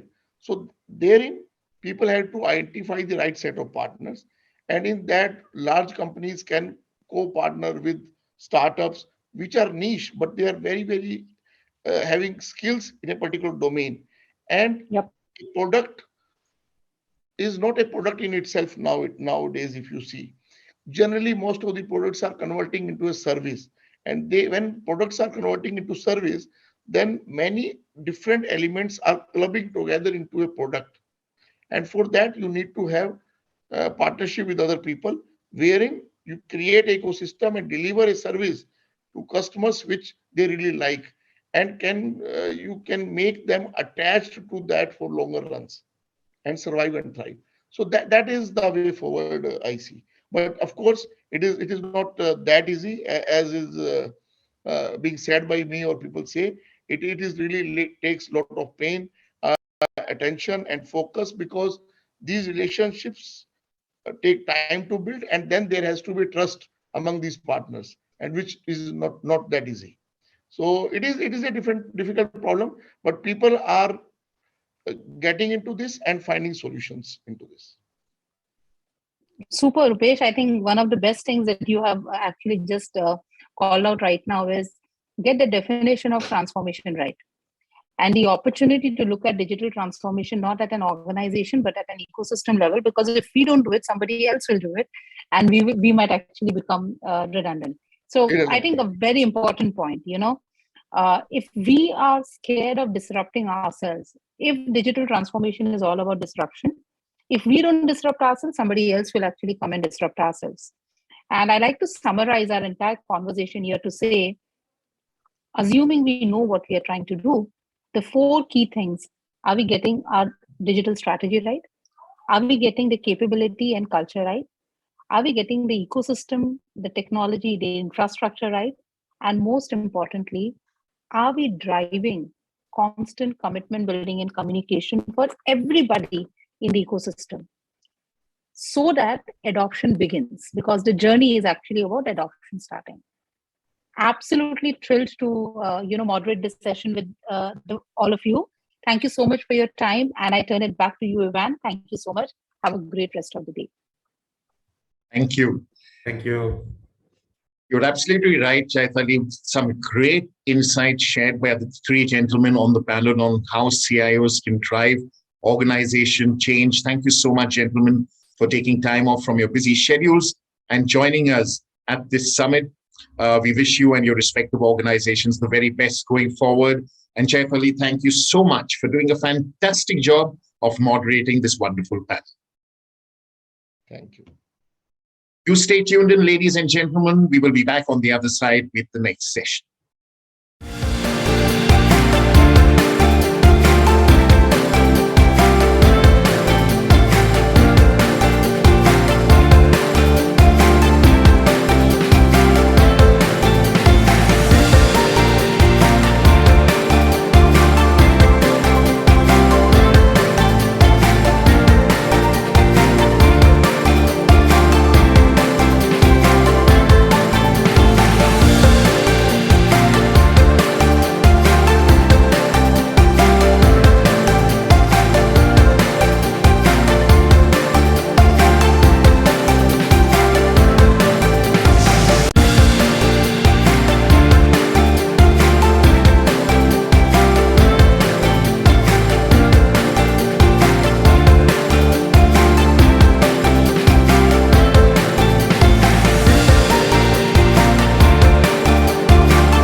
I would now like to welcome Rajarshi Bhattacharya, Chairman and Managing Director, Process IT Global, for a presentation titled Cybersecurity, It's Now or Pay Later.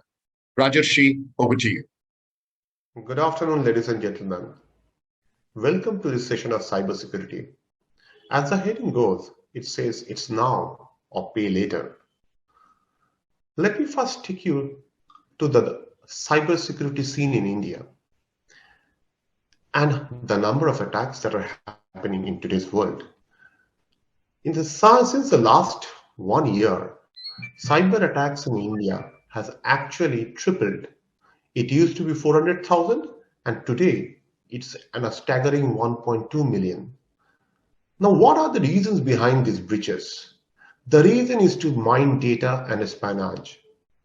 Data is the new gold, and once the data is mined from your system, it can lead you to a massive amount of financial loss, and then comes the reputational loss. Now, the road to recovery is a pretty long process. It stretches beyond years. First, the business recovers, then the customer experiences recovers.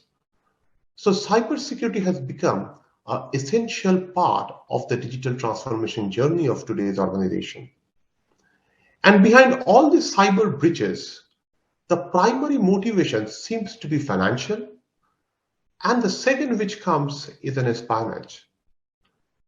At Process IT Global, we believe that cybersecurity is a living process which demands continuous efforts to improve upon our own weaknesses. That being the philosophy, Process IT Global ensures organization to have the right kind of cybersecurity program to enable the organization to move forward into the future direction. To have this right kind of cybersecurity program, we believe there are three very important things. One, when you are building the cybersecurity program, there should be no room for complacency. You need to have the right framework and saying a no to the siloed approach to cybersecurity. What do you mean by a siloed approach?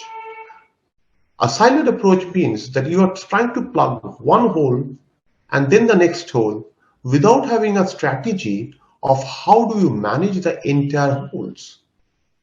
Having said that, determining what is the framework that you need to move, the most widely used framework in the cybersecurity world is the NIST 1.1 cybersecurity framework. And if you look at this framework is actually based on 5 pillars. And these pillars are basically the critical pillars for building your cybersecurity program and your cybersecurity posture. On the first, you have something called an identify pillar. On the second, you have something called a protect pillar. Then you get a detect pillar, then you get a respond pillar and a recover pillar. All these pillars has a set of actionables, and all these actionables can be taken into your cybersecurity journey by availing services from Process IT Global. At Process IT Global, we provide advisory and consulting services, solution architecting, implementations, support, audit, and maintenance. When we are saying that we do accelerate your cybersecurity program, we provide you with technology expertise around identity access governance, governance risk and compliance, endpoint security, security operations, data security, as well as app security. And during this entire journey of your cybersecurity program, we have partnered with few organizations which are listed out here. If required, I might share this presentation with you if you can ask me. Now, how do we accelerate this cybersecurity journey? When we take up individual point products like an identity access management or a governance risk and compliance or a data security, you need implementation which are time bound, or it can also be accelerated. A project that can be completed within a span of 8 months. Today, we can complete those kind of projects in 8 to 10 weeks, which means a straightforward 50% reduction in the implementation cycle that allows you to become cyber secure at a rapid rate. At Process IT Global, let's live the journey together of cybersecurity.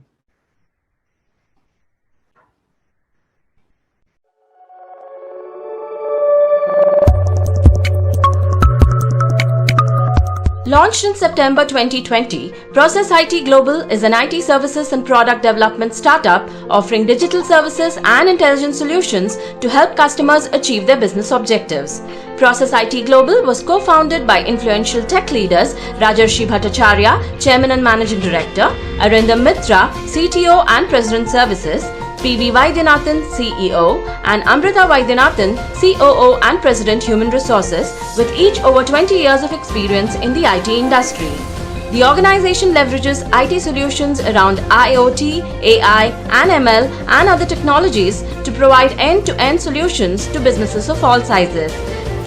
We at Process IT Global enable organizations to accelerate their digital transformation and become future ready. Our services and solutions help organizations to achieve higher benchmarks in cybersecurity, IT operations management, and automation.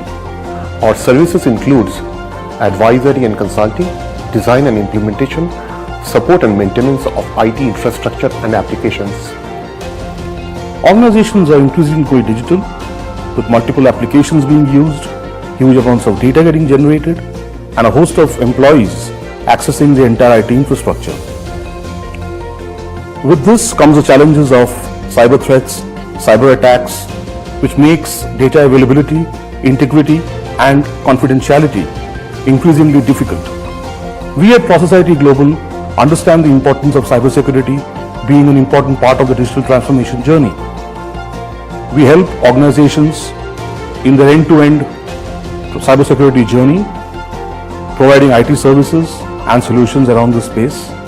Cybersecurity technologies like identity management, access management, endpoint security, security information and event management, security automation, orchestration and response, user and entity behavior analytics, besides governance and compliance. So come, let's live a cybersecurity journey together.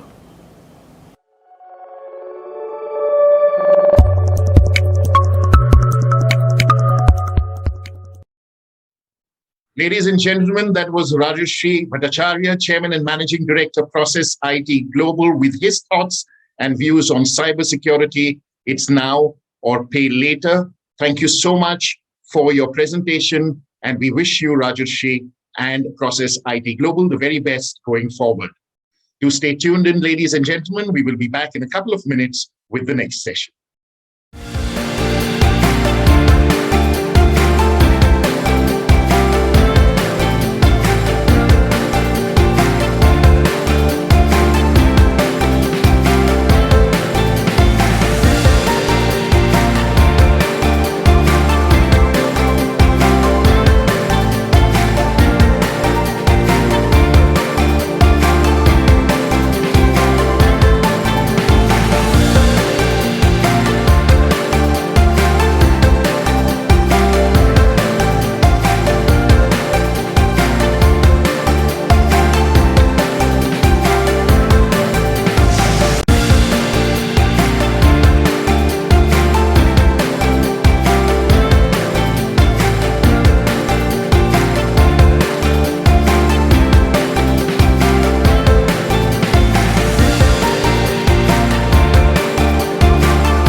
With that, we move on to the next session titled Accelerate Growth and Business Transformation with Cloud, where Monojit Mazumdar, partner and lead cloud practice Deloitte India, will be in conversation with Kiran Kothari, sales leader, enterprise business at Fivetran, and Karyappa Monaya, chief business officer, Knowledge Lens.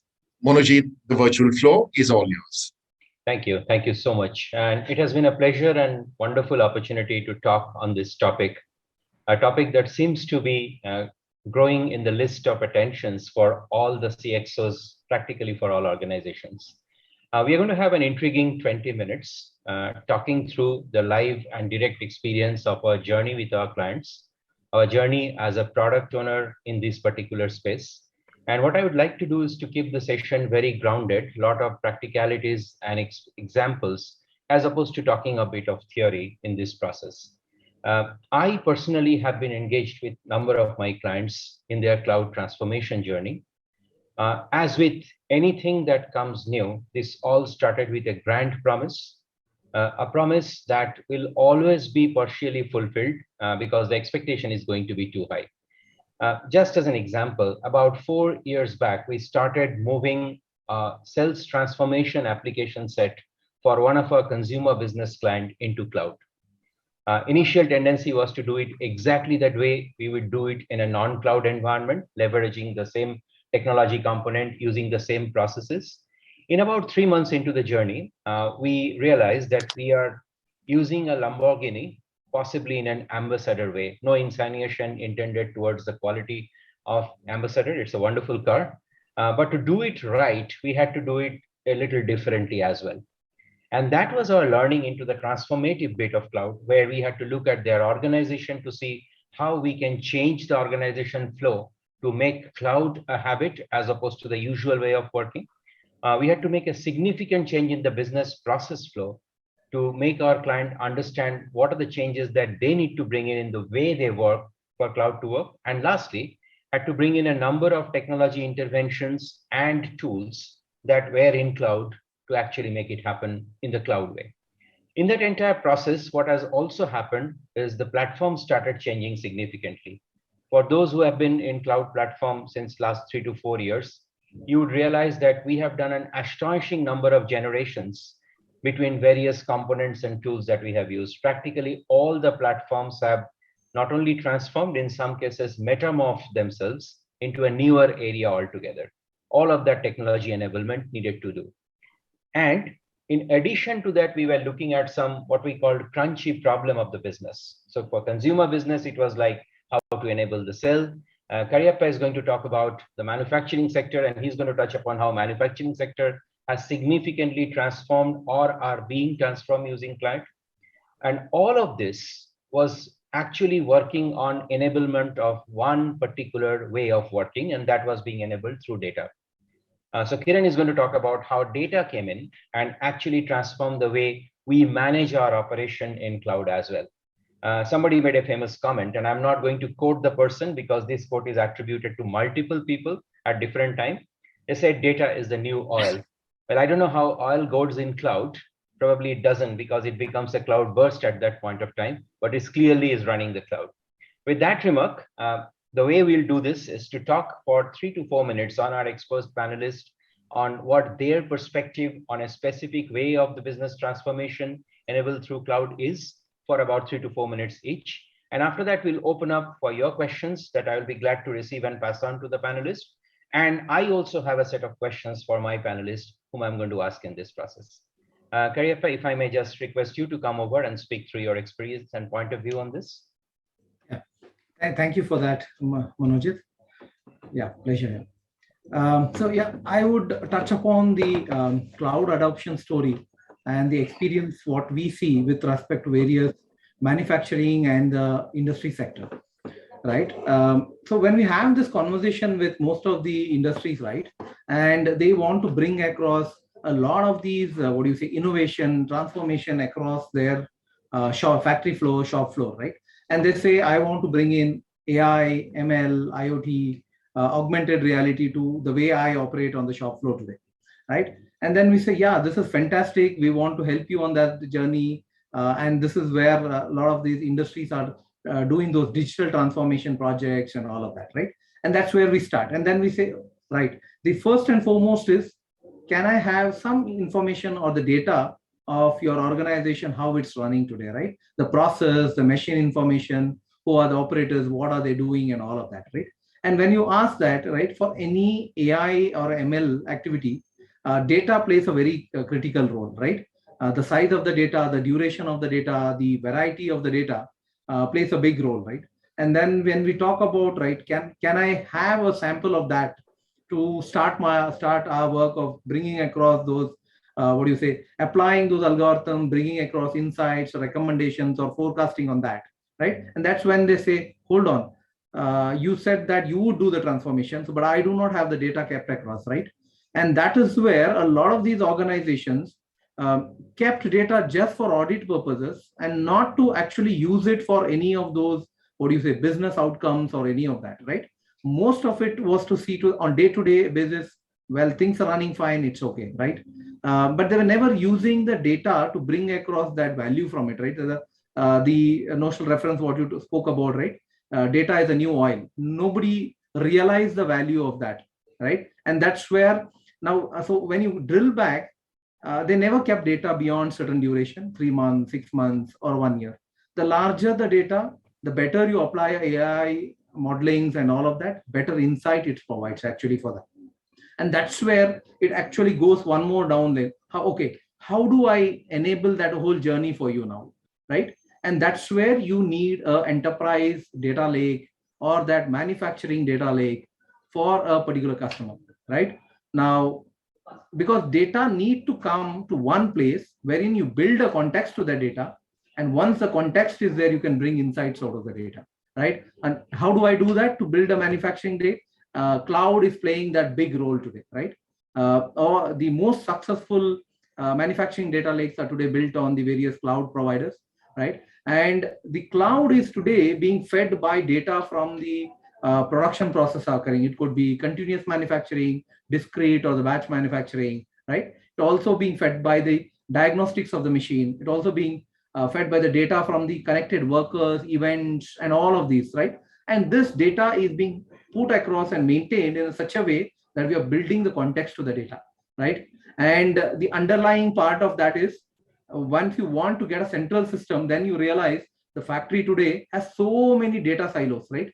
There are machines at one place on the factory floor. There are IT softwares like the various ERP systems and all of that. There are workers using manual activity and all of that, right? So it's when you keep going down and down, it's from the top floor to the shop floor. If you want to do a digital transformation, right? Cloud is today playing a big role. Today, as a CEO or a management committee of a factory, right, headquartered in Mumbai, Delhi, or any other location, if I were to manage my multiple plants across the region, right, and look at the information, the KPIs, and the outcomes of what's happening at the plant, cloud is the base in which today organizations are driving, right? Pre-COVID, they had a lot of notion about data security, privacy, and all that. But COVID is a game changer in that aspect where the cloud digital transformations are taking a big shape. Monojit, you are on mute. Sorry about that. I will ask you a few questions on this topic, particularly on the enablement of data framework when we get to the Q&A. But Kiran, off to you. Your vast experience around data and everything Cariappa talked about beyond that on the leverage of that data. What's your point of view on how cloud can enable us to do that better? Thanks, Monojit, and thanks, Cariappa, for a great note. I just want to introduce myself a little bit more over here. So I come from a company called Fivetran. I don't know how many of you know about it, but Fivetran is a startup from the Valley. It is primarily leading the data integration approach in the world and modernizing it completely. It's a cloud born, a cloud growing, and a cloud accelerating company in its true spirit, by the way. And the core mission of Fivetran is basically to make access to data as easy and as simple as electricity. Now, this pretty much aligns to the cloud and the cloud growth over here, if you look at it. It is very simple, like what Cariappa spoke about, the data silos, what you spoke about in terms of new business models evolving with digital and the COVID accelerated way of looking at it. There are a couple of trends which are coming up together over here. And I think we all are feeling that and seeing that in our daily lives also. Pretty much because of the digital revolution and COVID, which has further accelerated it like in multiples today, pretty much all of us are living our entire day of life on mobile applications or on desktop applications, from ordering food to doing financial transactions to getting into ordering travel and so on and so forth. It is going at a rapid scale. And that has led to petabytes and exabytes of growth in data. Is it a problem? It is a problem if you look at it from a size of it and scale of it. But it is also a wealth of opportunity. It's actually looking at it from an oil perspective. It is actually leading to a lot of oil production. Okay, that's a good sign. It basically means no more petroleum refineries are required, and more pipelines are required to supply the oil across the businesses and across departments and across divisions. So that's the production of oil which is happening at a very rapid scale because of digital evolution. At the same time, the cloud emergence is significant. The last 10 to 12 years, it is beyond imagination, because of which the cost of storage and the cost of cloud computing has come down drastically. Now, this has really helped businesses to kind of take the huge production of oil or the data, analyze it, process it, and make really meaningful impact to business out of that. Because of cloud coming together, this is possible.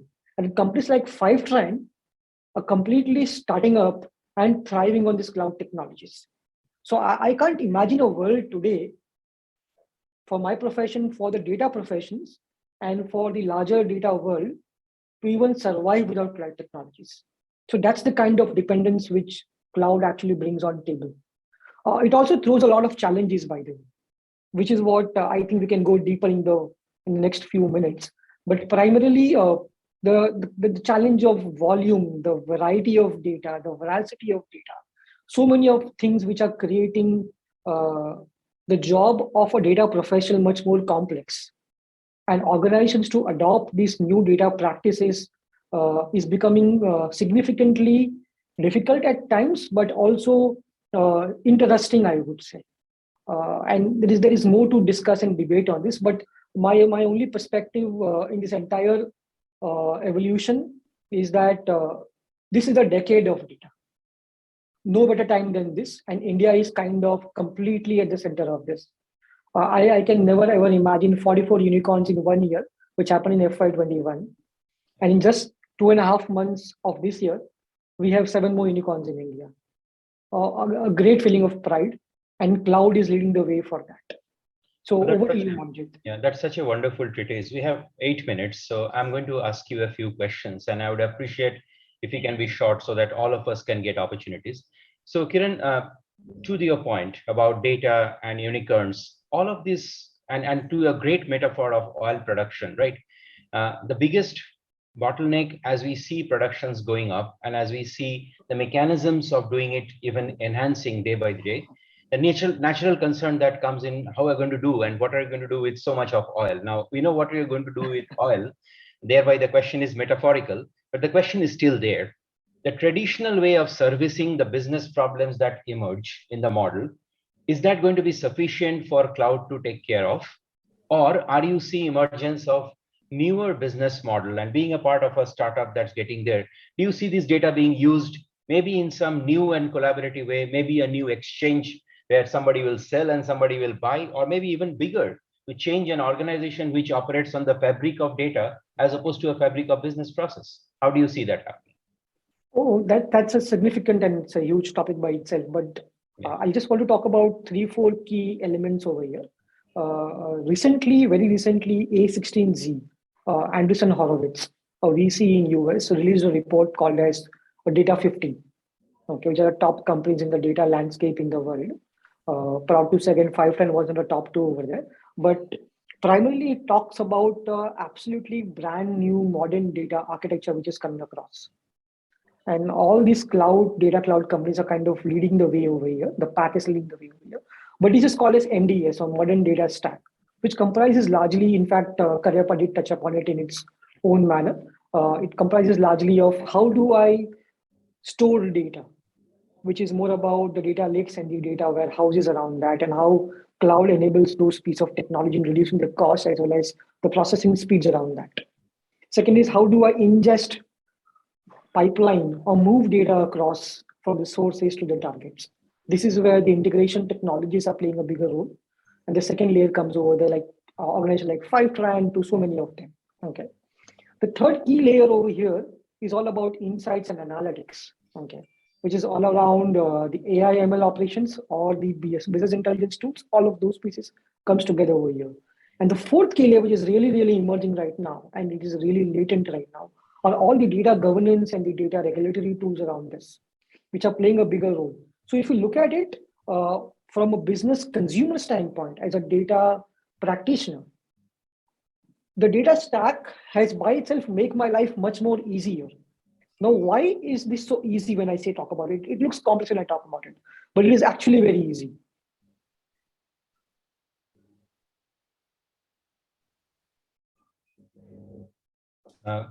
Karyapa, can you hear me?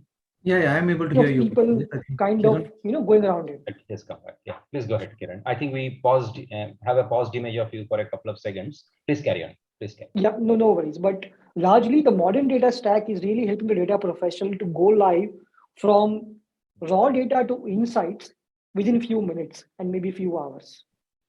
Collecting data from all kind of application sources to IoT to digital devices, bringing it to warehouses and applying the AI models on top of that. The time to understand data, the time to make an impact out of the data is drastically reduced. And that architecture is what is completely changing the world over here. The data professionals can really lead that back. And this is leading to really good emergence of business model. You can see that in fintech space purely. Yeah. Like if I have to go and apply for a loan, my loan gets disbursed within like 30 minutes of time today. It's because of this data technology behind that. Absolutely. And that talks about propensity to take decisions, which is otherwise taken by intuition, driven by a set of facts, which is the biggest change I see in the decision process. Karyappa, on that note, you talked about manufacturing, you talked about the factory shop floor, right? Usually, in my vantage point, when I hear a client talking about this space, the space that seems to be gaining momentum is typically a predictive maintenance failure or something like that. But cloud is a lot more pervasive than that. I mean, it cannot be just a data collection mechanism and predicting something out of it as far as shop floor is concerned. It has to be as a fabric or a framework to run that entire shop floor itself. Where do you see manufacturing going with this? Because I'm afraid if the case is about predicting the next machine failure, the case is not going to last full term, definitely not beyond next 2 to 3 years, where we'll kind of cover the space. How do you see the manufacturing adopting cloud in a bigger way? Right. So if you look at that, right, the predictive maintenance for any of those machines, equipments, and all of that, it's a space where today industries want that kind of solutions to that area. There are vendors who are providing, right, so the equipment like the boiler, chillers, and large equipments which are there, right? Even they are in need of solutions, right, to actually solve those problem statements. So if you look at it today, vendors all throughout the region, everybody are there right now. They want a solution to address that final, right? What is required to solve that problem, right? So it's a combination of where the hybrid technology will come into play, wherein you have a small footprint on the edge, but the data still going on to the cloud. And for that data, you could keep having the, the models and all those AI solutions running on it and sending back the insights, right? So you will have the live monitoring happening at the site, but the AI doing at the work at the background and then giving across the insights to say something is going wrong, the health of it is not right, and all of that, right? And today, if you look at it, it's a question of operate anywhere and a very seamless way in which you bring across, right? Data is being pushed from a machine, process information is coming from somewhere, it is going to the cloud, insights being fed back to the people working there on the mobile phone or on the tablets or on their wearable devices and all of that, right? How do you bring across this seamlessness, right? If you have a particular server or a box in a particular room in a factory, right? You cannot get that connectivity to all of these systems, right? You need to connect to a ERP system. You need to connect to the people who are looking at it. You need to connect to the operator who is, working on a large factory across the acres, right? Now, how do you bring across all of these connectivity, right? Different technologies to track where he is, to track which asset he is working on, what information he needs to be spread, right? That seamless connectivity and the seamless resilience is what cloud actually helping you on that regard, right? While there are so many technologies, right, the connectivity like the 3G, 4G, and all those coming in place, but cloud is enabling that. Yeah, absolutely. No, I mean, gentlemen, thanks for this wonderful insights and passion. I guess we could speak for lot many more minutes. I'm afraid we are constrained by time. So I truly appreciate it and happy to connect with you, talk through and diverge on your point of view, debate, and get this great cloud journey off to a bigger momentum. Thank you very much, ladies and gentlemen. Back to you, Evan. Thank you so much. You're right, Monojit. This conversation on accelerating growth and business transformation with cloud requires more time. But I think you guys did a wonderful job in the 20 minutes that were allotted to you. So I'd like to take this opportunity to thank Kiran and Karyappa for their thoughts. And Monojit, thank you for doing a fantastic job of moderating this conversation. Thank you. Thank you so much. Thank you. Thank you. Thank you, guys. Thank you. Well, ladies and gentlemen, I'd once again like to take this opportunity to thank our partners for collaborating with us at this summit. Presenting partners, Dell Technologies and Intel. Artificial intelligence partner, Knowledge Lens Private Limited. Cybersecurity partner, Process IT Global Private Limited. Associate partners, Accenture, Deloitte and Goldstone Technologies. Knowledge partner, ETH Insights. Media partner, CIO Review India. And this summit is brought to you by ET Unwired. Do visit our partner booths by simply clicking on the Experience Zone button at the bottom of your screen. Chat, speak, or video call any of them. And do come back to the live sessions again by clicking on the plenary session button at the bottom of your screen. Do stay tuned in, ladies and gentlemen. We will be back in a couple of minutes from now with a very exciting panel discussion.